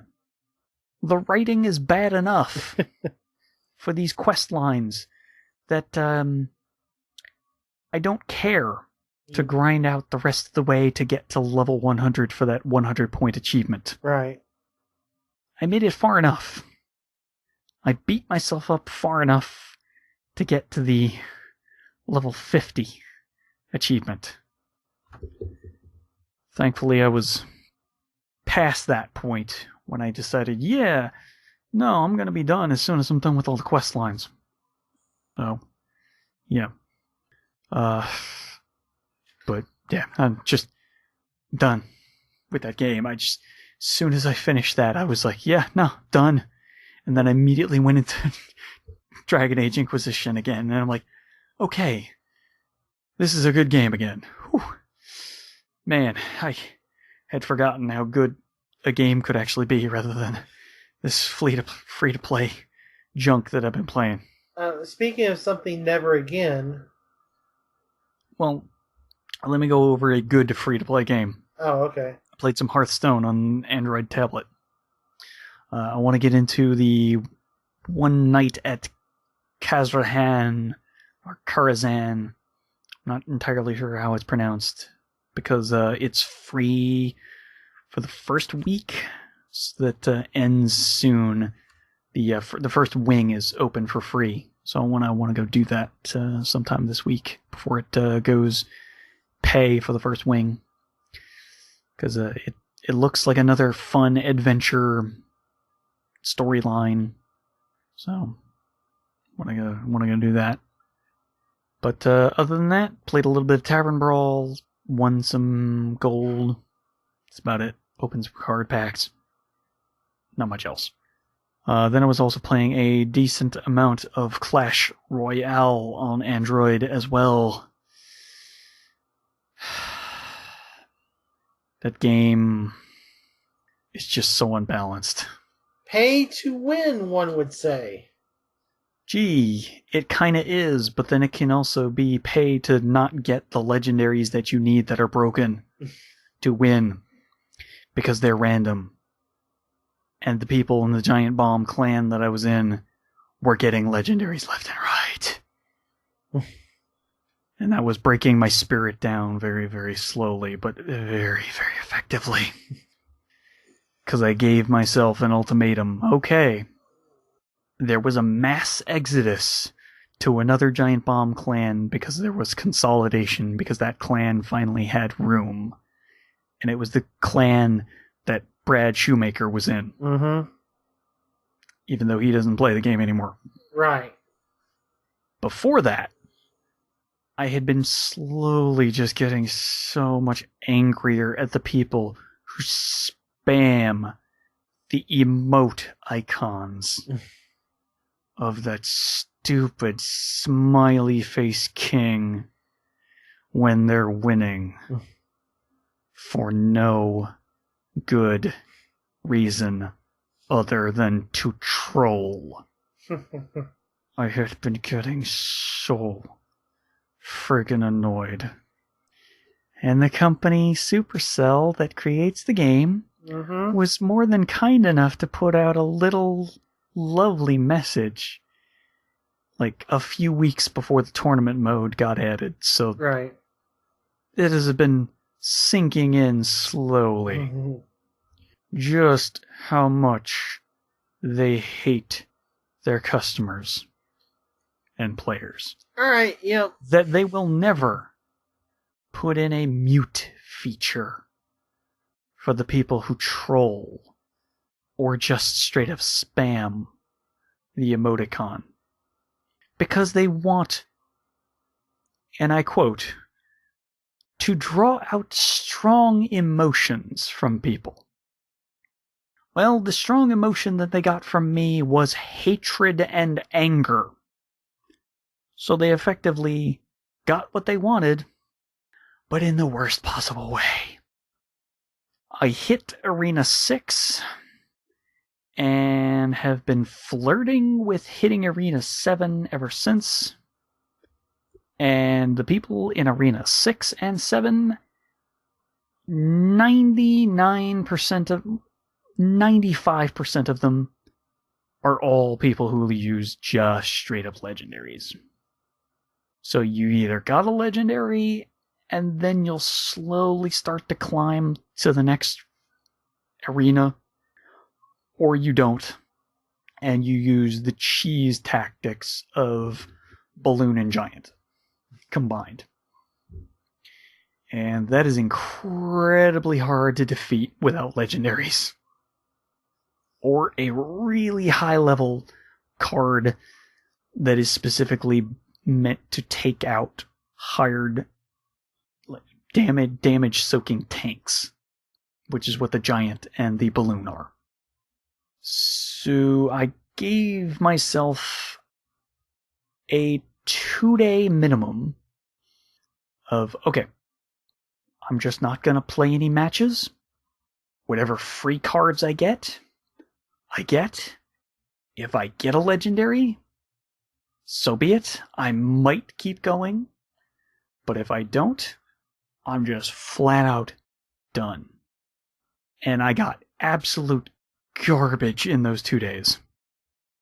Literally cards that I will never, ever have used. So I said, you know what?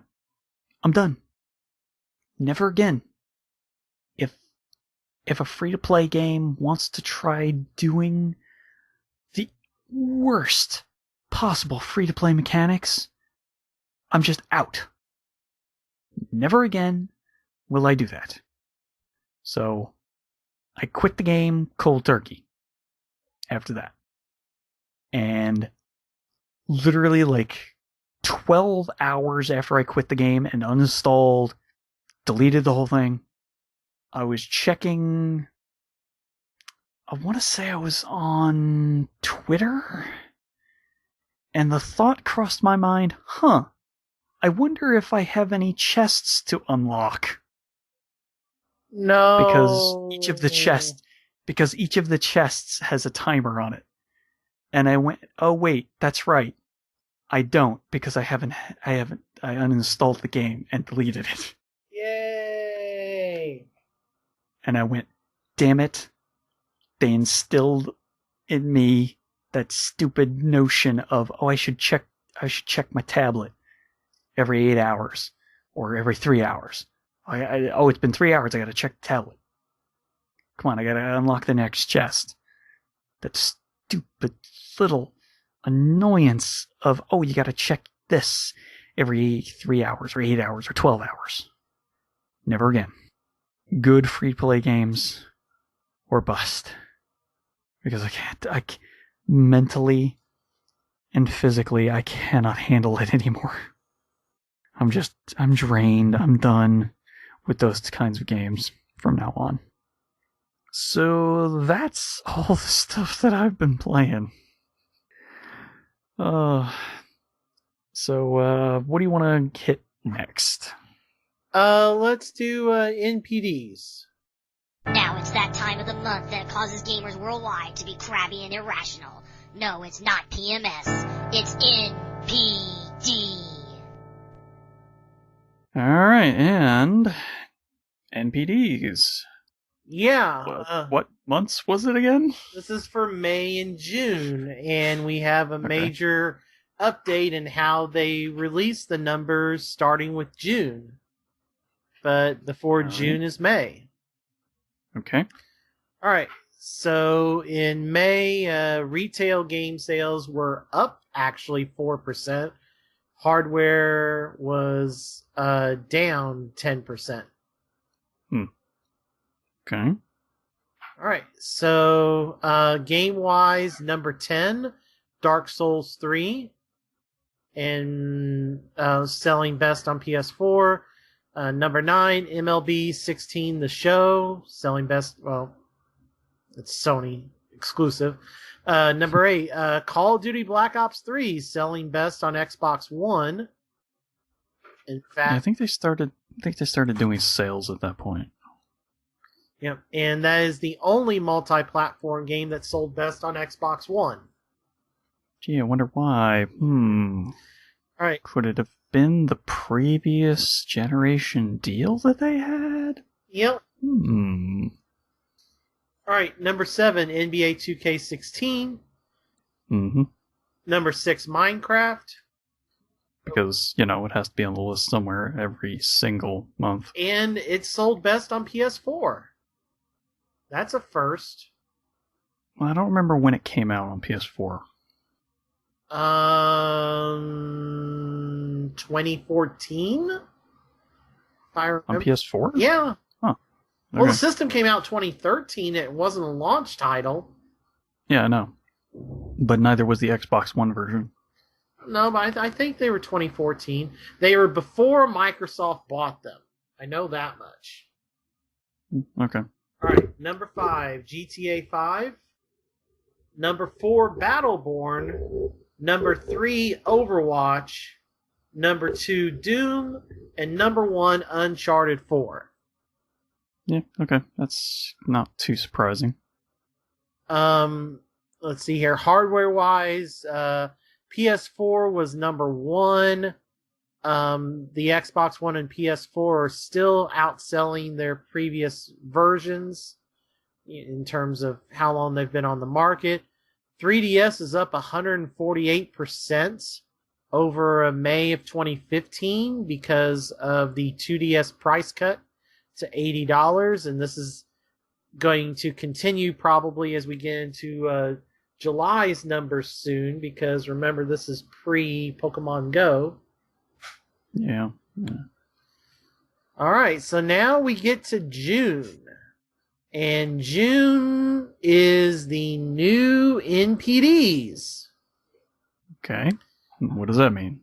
Remember back when we did news stories every episode, there was something about NPD was going to try to start doing digital sales? I mean, vaguely maybe, but that was a long time Well, ago. now it's happened. Huh. Okay. So the numbers get released to the people who pay for them the same time that they were, but then publicly they release a release a week later. And this takes into consideration most digital sales. Most as in... As in, it does not include Xbox. It does not include Nintendo digital. Does not include Sony published digital. Basically, it doesn't include Microsoft, Sony, Nintendo, or Battle.net. Huh. That seems like a big chunk of the game sales. Or Bethesda. Also a big chunk of game sales. So, not exactly that helpful then. Well, I mean, the publisher can decide if they include, like, for example, Activision can include their digital sales. It's up to them, but Sony, Microsoft, Nintendo, they will not release that info. But, like, Activision can say, okay, sure, Call of Duty made this much money, because this includes DLC. This is money.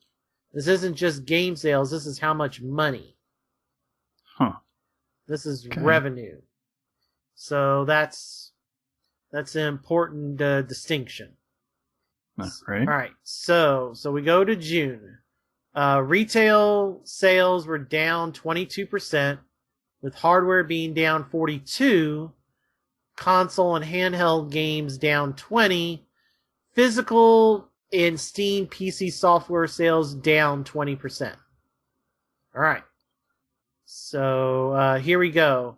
Number 10, and all we know is from retail because Microsoft's the publisher, Minecraft. Okay. Number 9, Destiny the Taken King. Okay, yeah. Probably because of some of the hype.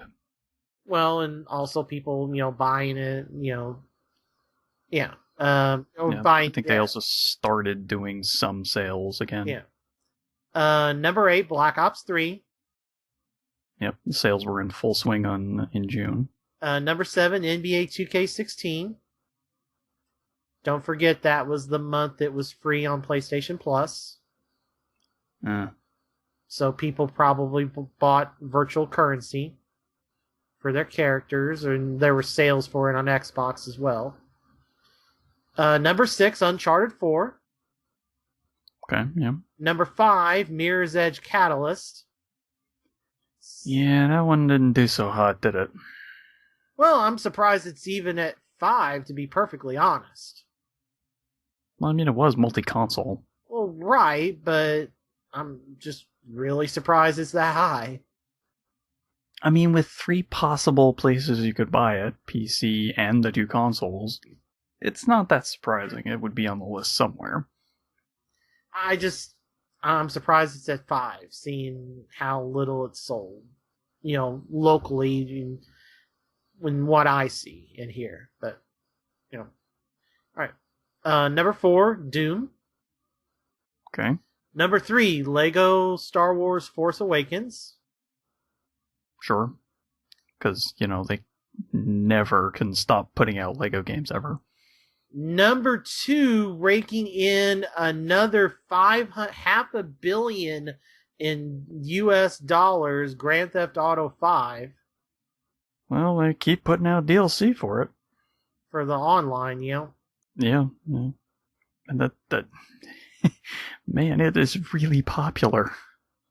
And surprisingly. And number 1, Overwatch. That's not a shock at all. That deserves that spot.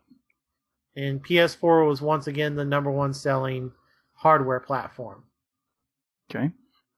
Now, the only thing we know, because, like I said, the numbers get sent to the people who pay for it, and then a week later there's this kind of public release of... But the other thing now is, as you notice, we've lost out on what platform they sold the most on.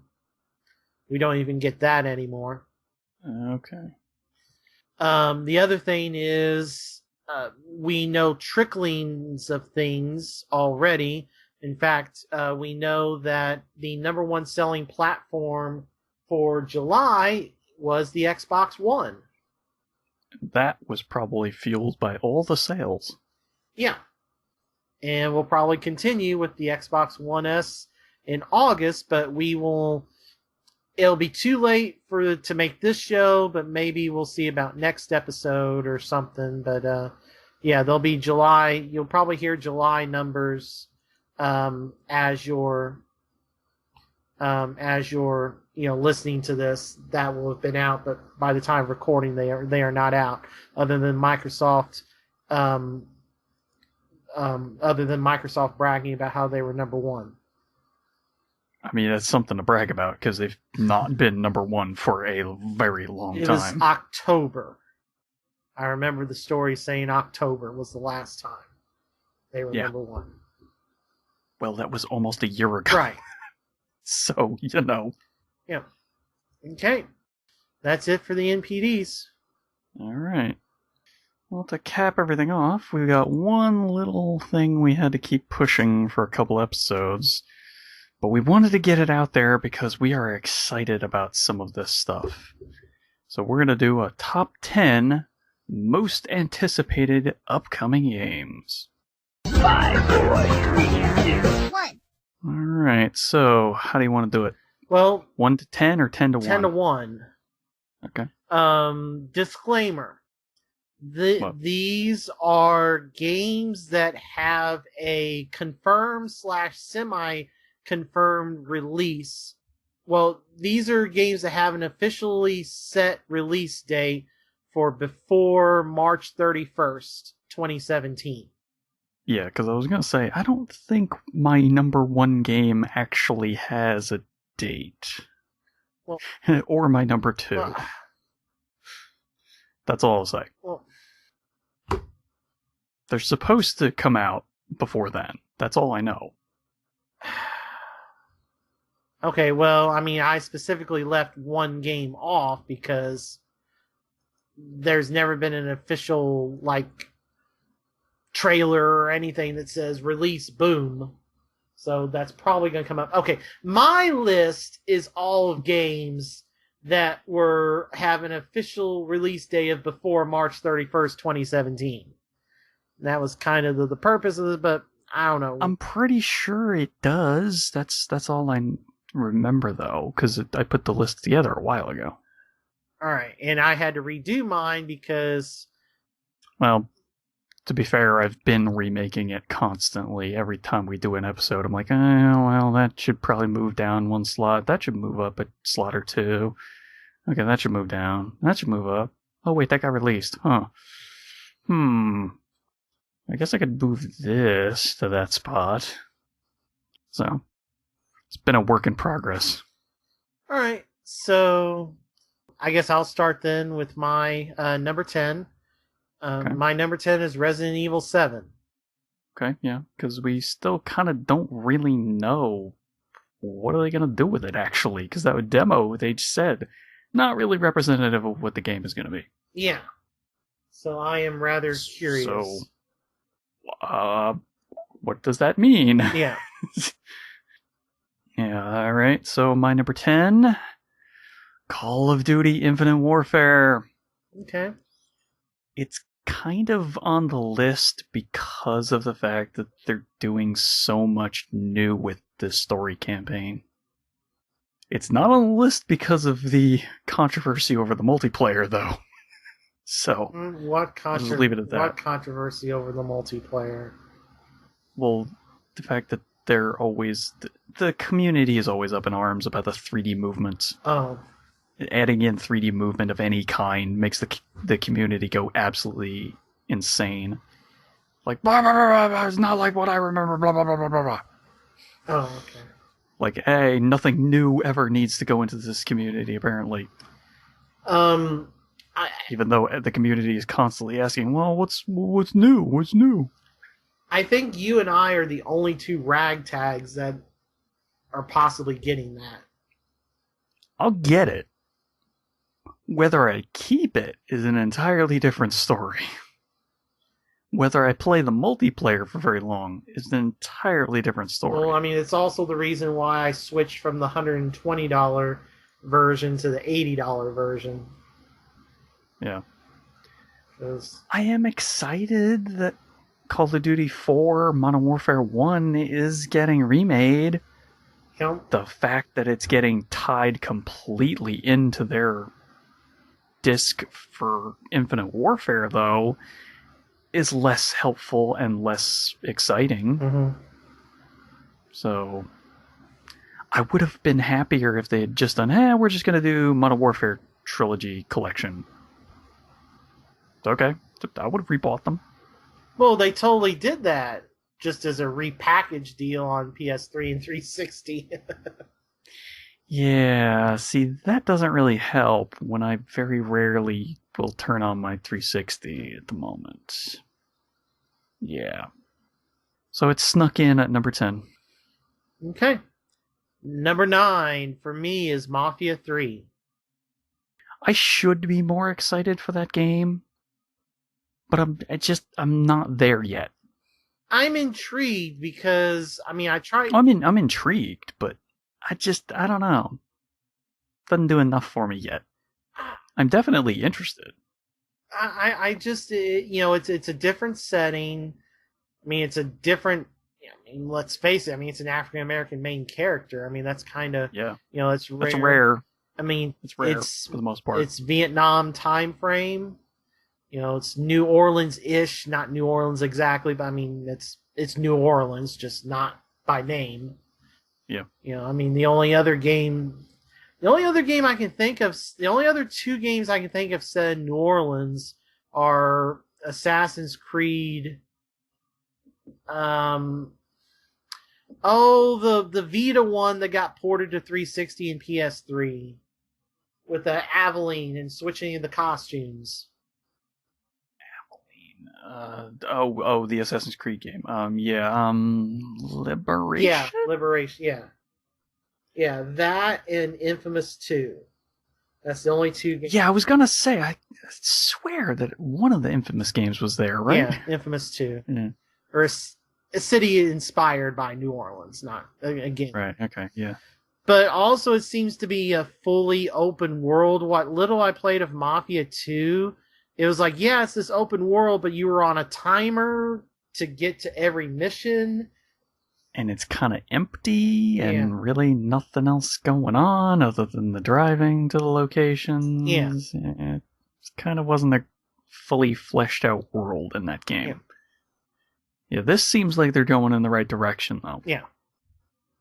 So like I said, it seems interesting. I am interested. Anticipating it? Not yet.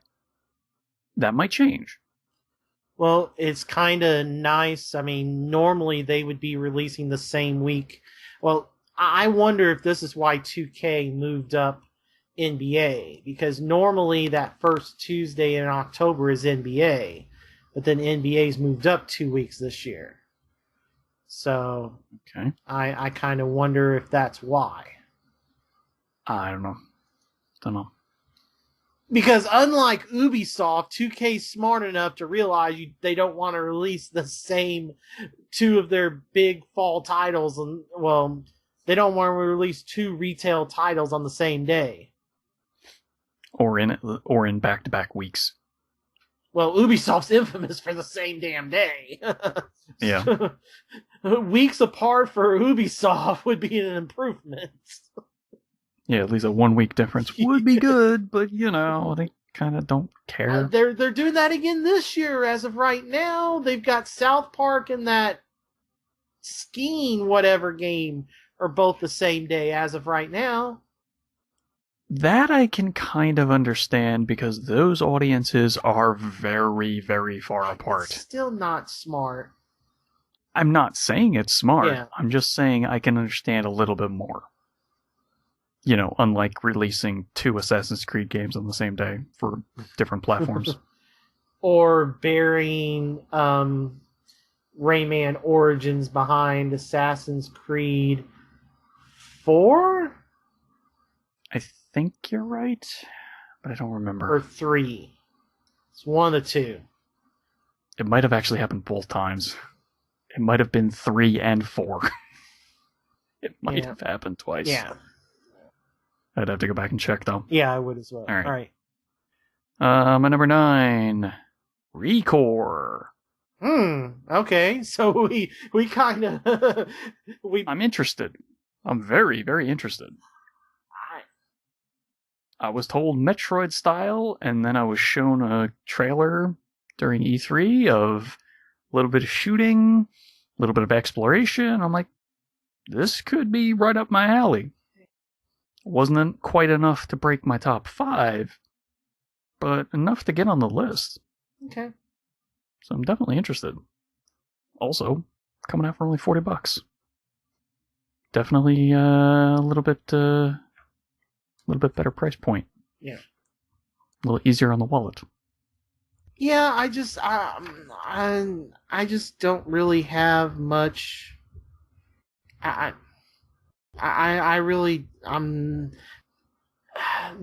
whole Mighty Number 9 saga has me really soured on that studio. That Inafune's got his hands in too many cookie jars. Well, it doesn't necessarily mean the studio is bad. I understand, but I'm just what they were trying to pull off with Mighty Number 9 was put the game out the same day on so many different systems with so many different operating systems lying underneath them. That's like trying to spin 10 plates at once and keep them all spinning without crashing. They should have updated what... They should have done 2 consoles at a time, slowly, over a month or 2, period, as opposed to what they actually wound up doing. They should have also updated the development software and not use some old version of Unity or Unreal, whatever it was that they couldn't get to work. Unreal. It was Unreal. Okay. I remember somebody saying that. Okay. I don't know. I mean, we shall see. I am pretty skeptical on that game, but hopefully I'm wrong. All right. My number 8, Titanfall 2. Oof. Pretty low on the list, though. My top 5 is pretty stacked. I don't doubt it. I'm just saying it's a little low on the list. That's all. I mean, I'm intrigued by it. I will tell you this. It is the only quote-unquote shooter on this list. Really? Yes. Huh. I mean, I'm getting Call of Duty. It's not on this list. I'm getting another game that, well, I'll just go ahead and say because I know it's not going to be on yours, Battlefield 1. I'm getting that. It's not on this list. Well, yeah, I can understand why it wouldn't be on the list. There's really no mystery there. There's no real need to be There's no need for it to be anticipated because you know what it is. It's another Battlefield game. Right. And, I mean, with Titanfall, I'm interested to see how the story goes along, the improvements to the multiplayer. I'm getting it on Xbox One, but I'm curious to see how well it translates over to PlayStation, considering Microsoft paid for the exclusivity for the first one. And it is...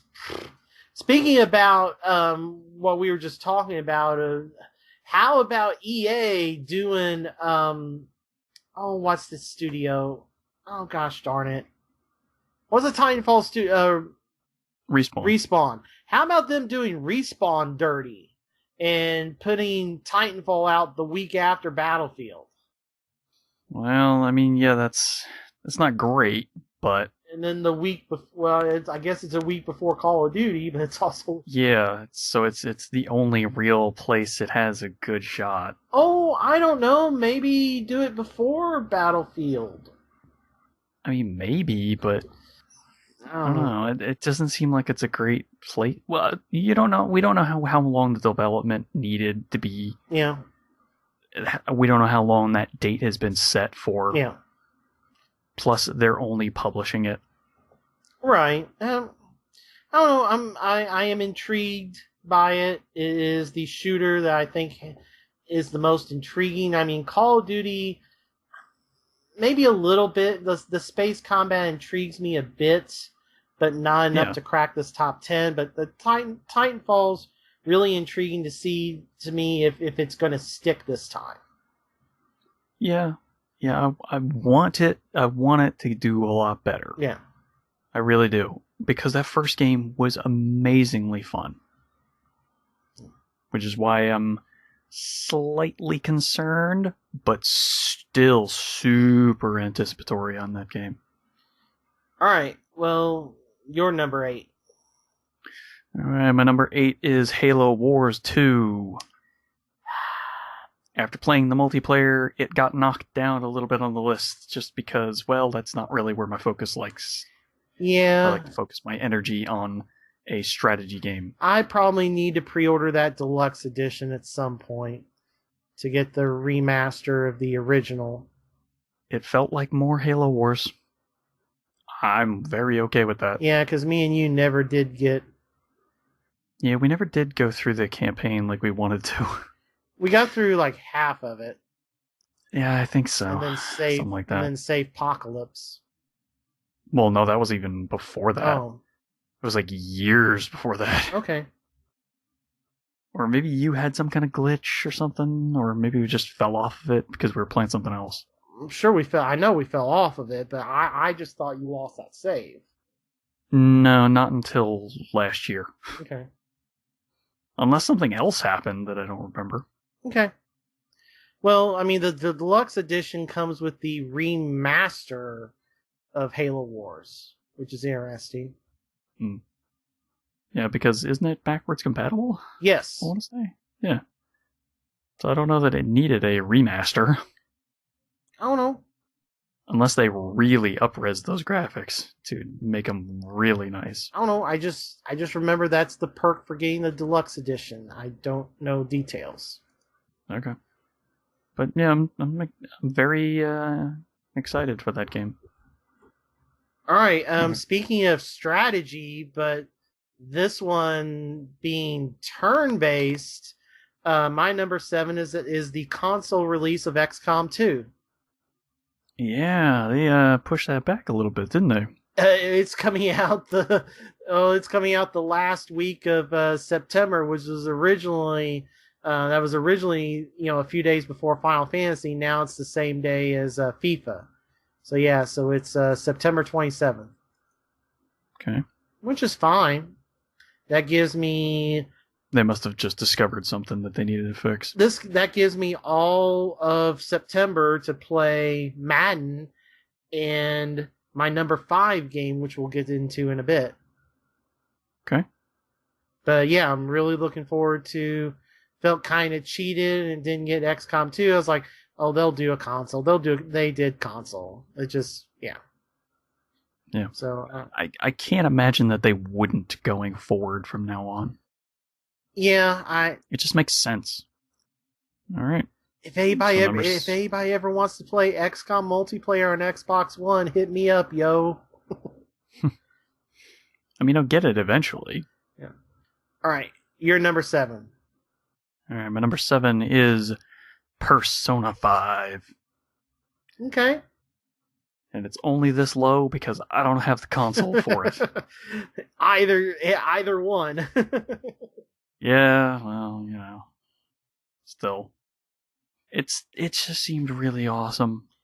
It looks so slick. Okay.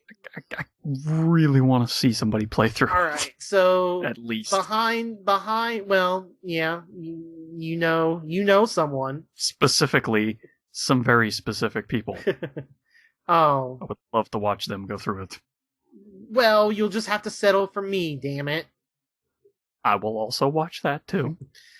All right, so a little behind the scenes here. So we are recording this segment and the previous one on the 15th. And They just officially announced the Final Fantasy 15 delay. Which, come on, Square Enix. Somebody over at IDOS has got to say, or Square Enix USA has got to say, guys, okay, but could you do it the Tuesday before Black Friday? Because then we could at least sell it on Black Friday, the number one shopping weekend in the West. But no, you're going to come out the Tuesday after Black Friday when everybody has spent their money on all the discounted games. Yeah. And my theory is they are scared of Persona. Because before this delay, Persona was going to come out 2 weeks before Final Fantasy. And they are scared to death of Persona, which they should be, because in their bungling of everything, Persona has become the #1 RPG series in the world. JRPG series, I should say, in the world. Well, probably because the Persona series has been good. Yes. As opposed to the Final Fantasy series, which has not been good for a while. I would argue a decade, minus like tactics games and stuff. And even then, not that many. So yeah, I would argue over a decade. Well, since Final Fantasy 12, it hasn't been good. And I don't even include 12. 12 is the last one that was any good. I don't consider 12 good. Wow. Okay. You know my faults with that game. I've said them many times before. I consider the last great Final Fantasy to be 10, and the last good one to be 10-2. And we've had that discussion before. 10-2 would not even come close to the list of good Final Fantasies. Well, compared to what's after. Yes, it's better than some of the dregs that they've cobbled together since then. But yeah, so I mean, that's my theory, is that, you know, they hid behind, oh, we want to include what was going to be on a day one patch on the disc and blah, blah, blah, and they're scared of Persona. So now they get to come out 2.5 months after Persona, but yet they're 10 weeks before Persona in the West. The problem is, according to Persona Central on Twitter that I follow, Amazon Japan pre-order sales of Persona 5 have gone way up in the last 24 hours. Weird. Because all the people that were staying loyal to Final Fantasy are going to Persona. Okay. So, yeah, I think that Square Enix, they think they're doing a good thing, but they're going to still lose a lot of their Japanese audience. They're cutting their American sales off at the knees because they think, oh, well, we're 10 weeks before Persona in the West, but they're missing the #1 shopping weekend of the year in the West, so... Well, we'll have to wait and see what happens. And then now the digital release of that prequel or whatever movie, Kingsglaive, that's not changing. So you're gonna have the Final Fantasy 15 CG movie come out the end of this month, and then they're like, well, the digital release isn't changed. We'll let you know about the disc release, and oh yeah, it's still in the deluxe and collector's editions of the game. They're just scared of Persona. Possibly. And they should be. That's my crazy theory. Yeah. If they are scared of Persona, then they really should be, because it just looks slick as hell. Oh yeah, I mean the graphics just look really good. Yeah. The way they do the animation just looks sweet every time. And then like in the battle stuff, the way that transition screen comes up, it kind of fades to black and then it shows, the XP and the money and items, and that looks, new, and yeah. And I mean, Atlas is kind of on the ball. I mean, granted, it's the Atlas game hardly anyone will ever play in Tokyo Mirage, but that's pretty damn good too. Well, maybe they'll port it to the next Nintendo console. Hopefully. I think Nintendo would be that's a segment I need to send that in to like Bombcast and stuff. It'd be nice. Because then it would get way more exposure, that's for sure. The only problem is I think they should do that. I think you should take all the top Wii U games and just port them to NX just straight. I mean, your Bayonetta 2s, your Mario 3D World, your Donkey Kongs, your Lego Cities. Well, there's 3 games in particular there I would Smash, Mario Kart, etc. There are 3 games in particular on the Wii U I don't know how I would port to NX, and it's because how much they use the touchpad. Now, Zombies not going to happen because Ubisoft already did that and it didn't port well. Lego City, Tokyo Mirage, and Super Mario Maker. How will those games, because of how heavy you use the we still really don't know what that console is going to be. Right, and that's why I'm saying, like, put Bayonetta 2 on NX, put the HD Zelda remakes on there, put Mario and Mario Kart and Smash on there. Yeah, but there's those three in particular. There are three of the best Wii U games. There are three of the four that use the touchpad the most, and I'm just a little, like, I don't know how well. I think you could do Tokyo Mirage without the gamepad. But I don't know if Nintendo or Atlas would put enough money into it, given that, it sold better in the West than it did in Japan. I don't know. Yeah, which is really weird because it looks and feels like Persona to me. Yeah. But so I don't know. But the thing is, people aren't buying. That would be the things, like, if NX comes out almost a year later after Persona, it's like, oh, here's another Persona-like game, but now it's on a portable that I can play on the train. Yeah, but like I said, we still have zero idea exactly what that console is going to be. And I'm kind of dancing around Persona here because it's coming up later for me. Yeah. All right. So 6. You're number 6. Mentioned it briefly, and shock, it's another RPG. South Park. Okay. Yeah. Yeah, it just didn't quite make my list, unfortunately. Okay. I'm really interested in hoping that. Ubisoft's doing it internally now, and they're changing the battle system up a little bit. Parker and Stone are still heavily involved, so I hope this wasn't just, a one-time thing. And oh gosh darn it, what are their names?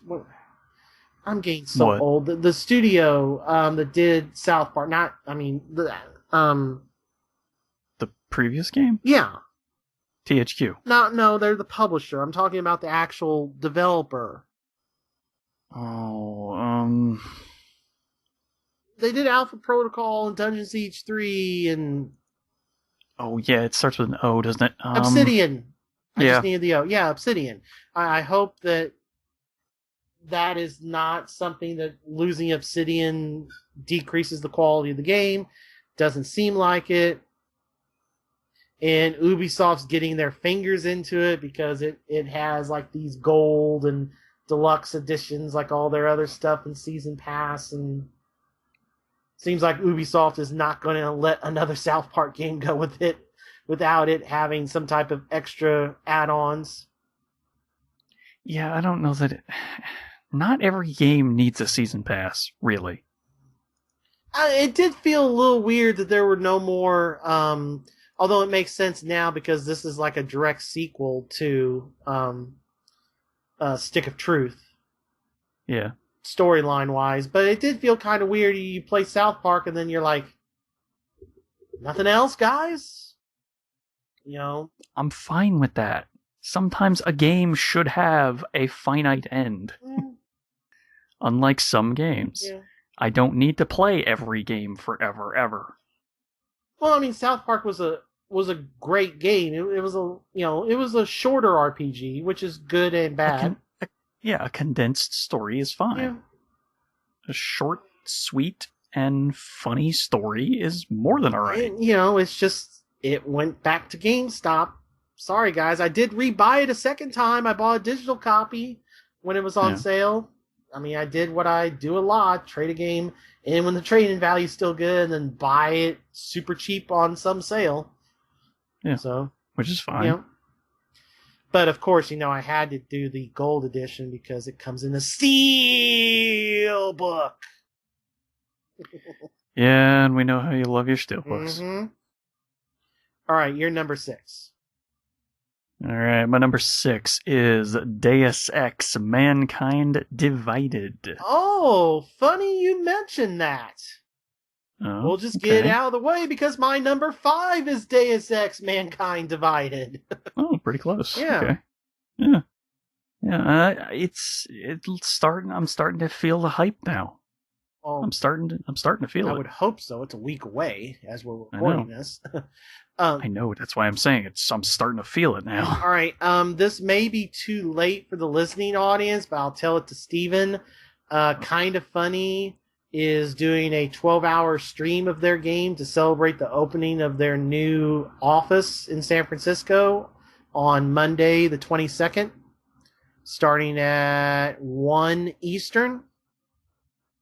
Okay.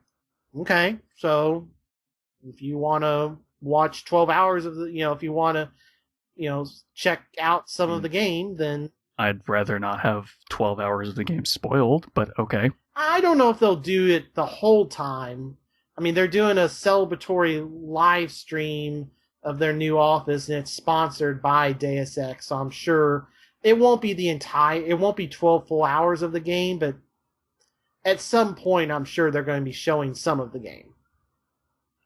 Yeah, no, I'm good then. I'd rather not have the game spoiled. Okay. But anyway, yes, I have the collector's edition paid off. Okay. Yeah, it seems like they're going in the right direction to give me more of what I liked about that first game. Yep. Hopefully they learned their lesson and did the boss fights in-house this time. I think they did. I believe they said they did multiple times because of that. Yeah. Just because of how poorly the boss fights in the first game were received. Yeah.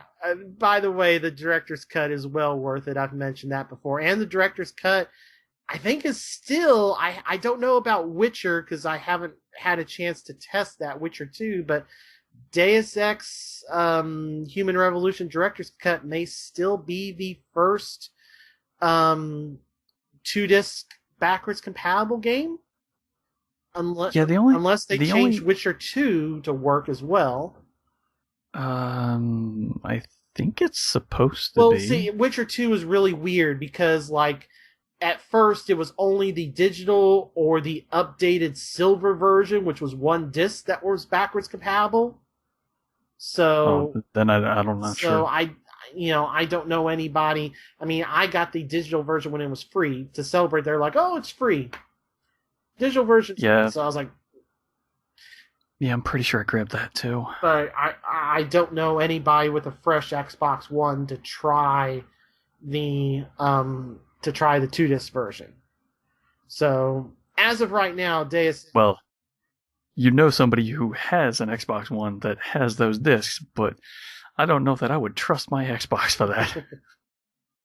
I need the job to get rid of that thing. Replace it with a new one. But yeah, I'm super excited about it too.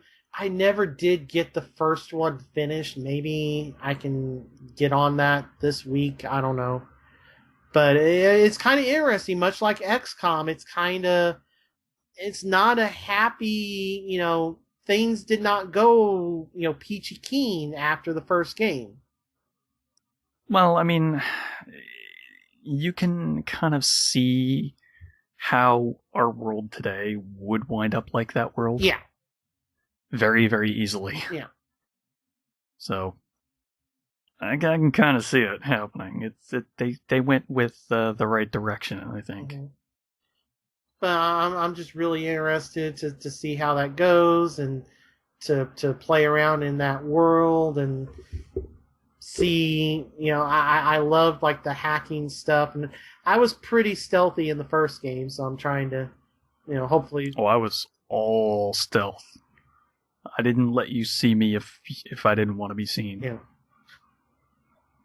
Always snapping necks. Mm-hmm.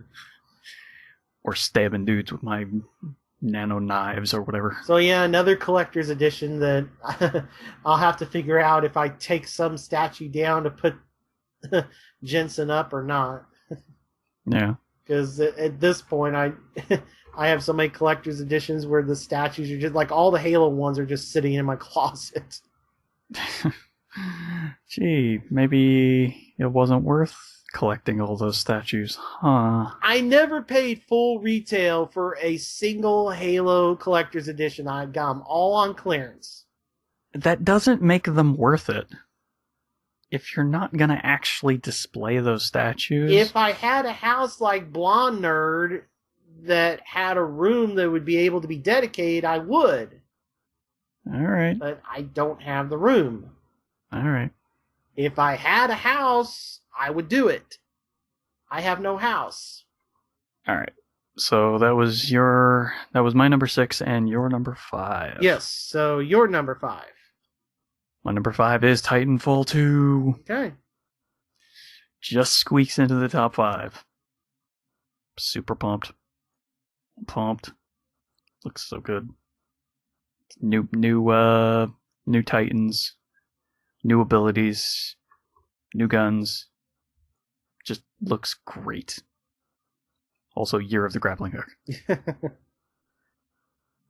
All right, my number 4. The Wii U song Zelda Breath of the Wild. Okay. Forget I can't afford the NX. I'm doing the same thing I did on GameCube, damn it. I bought this Wii U. I'm getting the Zelda on the system I bought, damn it. It's 2006 all over again. Yeah, well, I don't know if that would have happened if they had not delayed it, but they did, so it's coming out on both now. Yeah. I mean, it's definitely a game I'm hyped for. Yeah. I'm definitely hyped for it. I'm really interested to see how these new elements, these Western elements play, because, I mean, you see a lot of times where people will borrow stuff from the Japanese side of things, and outside of Dark Souls... Monster Hunter. A lot of what they've added to that game is very, very Monster Hunter-esque. Yeah, we'll see how that, applies to a Zelda universe. I mean, how the items, in the dungeons and different things, and how the Triforce plays in an open world setting like that, where supposedly you can, if you're good enough, you can beat the game in half an hour. I mean, it's always worth taking a risk in a game. Yep. Because that's the only way you're going to move it forward. So I'm more than hyped enough for this. I'm ready. Okay, you're number 4. All right, my number 4 is the only one that's not a full game in its own right. Destiny: Rise of Iron. The expansion that will possibly be the only thing we're getting for year 3 of Destiny. Yeah, because also announced today... We don't know. Well, also announced today is the day that comes out at retail, and this is kind of why you're starting to see some blowout sales on the Taken King retail version, is because there's going to be a new $60 version at retail, Destiny the Collection. Yes, and that will include Rise of Iron. Yeah. And all the fun, really helpful updates. Like having vendors that when you rank them up, you actually get a choice between armor, weapons, or one more item that we still don't know. That's perfect. Hey, I'm looking for a weapon. Boom. Instant access to the weapons. I'm looking for a piece of armor from the vendors. Boom. Get a piece of armor instead of getting a weapon that you didn't want. That's a hell of a lot better than what it is right now. And they made some major improvements in Taken King that were still really good. So now they're just refining it even more. This is definitely the time to get in for Rise of Iron. This is the time. You want to get in, you get in for Rise of Iron. Because it's going to be good. Can't wait for that new raid, too. Because I can't wait to jump off the wall. Running toward the camera and running away from that giant Zamboni thing. Alright, so, what is your number 3? Horizon Zero Dawn. Oh, okay. So that does have a confirmed date? Yes, it's February 28th. It's the last day of February. Okay. I mean, The only thing I can say about this is robot dinosaurs. Just take me now. Just seriously, take me now, robot dinosaurs. Yeah, I already did. I already did the. I had Rise of the Tomb Raider last year, so I'll be ready for that style of game again. I need to get the season pass on Xbox One, so I get the stuff that's out now, plus all the new stuff that comes out in October. Yep. But robot dinosaurs, that style of Tomb Raider, open-ish world. Cool character, really hoping that I think this is going to be the coming out party for Guerrilla to be like, hey, we can do something besides a shooter. Yeah. It looks just so good. Yeah. Way better than those Killzone games. Man, I'm pretty sure they're very, very glad to be away from those. Yeah. But just, once again, say what you will about No Man's Sky, or just another beautiful showcase for the PS4. Yeah. All right. So, my number 3? Yep. Your number 3? Okay, my number 3 is Pokemon Sun and Moon. The Aloha region looks so good. All the things that they have announced thus far are looking real great. Brand new twists on existing Pokemon. Sand shrews that are ice. That's nuts, and I love it. Ninetales and Vulpix that are ice. I love it. Those used to be fire. That's kind of fun. And a surfing Raichu that surfs on its tail. That's ridiculously funny. The Pokemon Company can do no wrong with their actual full releases. I'm loving this. I'm in day one, 100%. In for another Pokemon adventure. Just like always. My GameStop has 170 pre-orders combined for that game. Or the set. It just looks great. Yeah.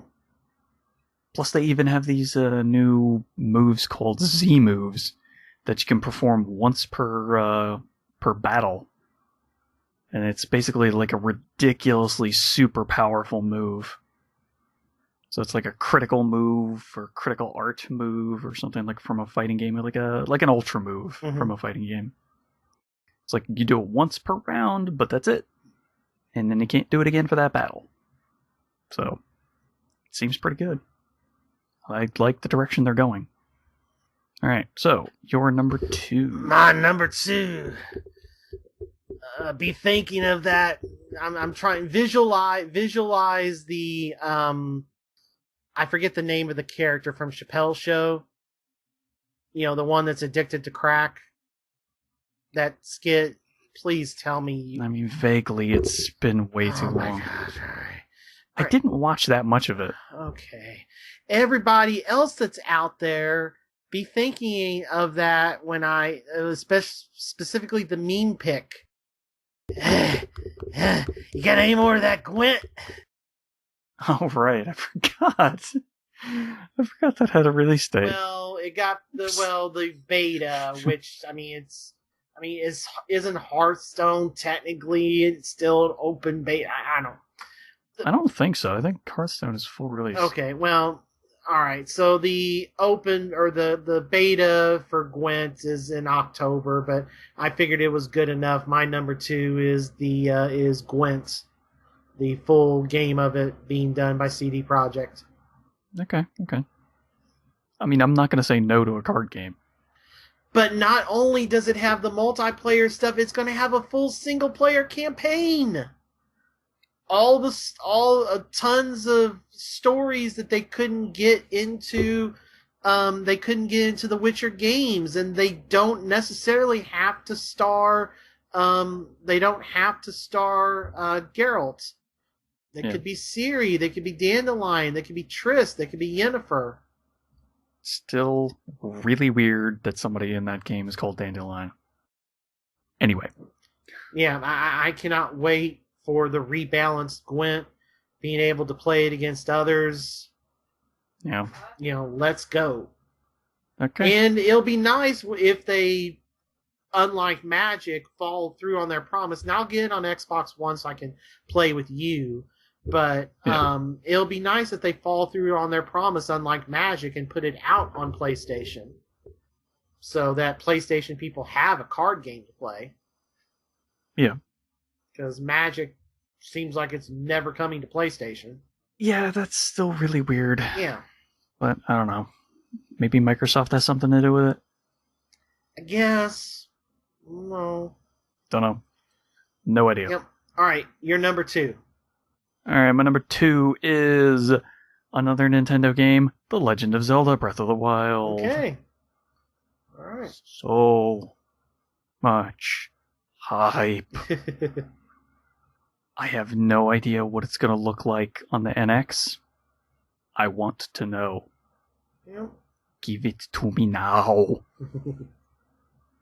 I need to know. Give me the knowledge. I've got too much stuff before that to worry about that right now.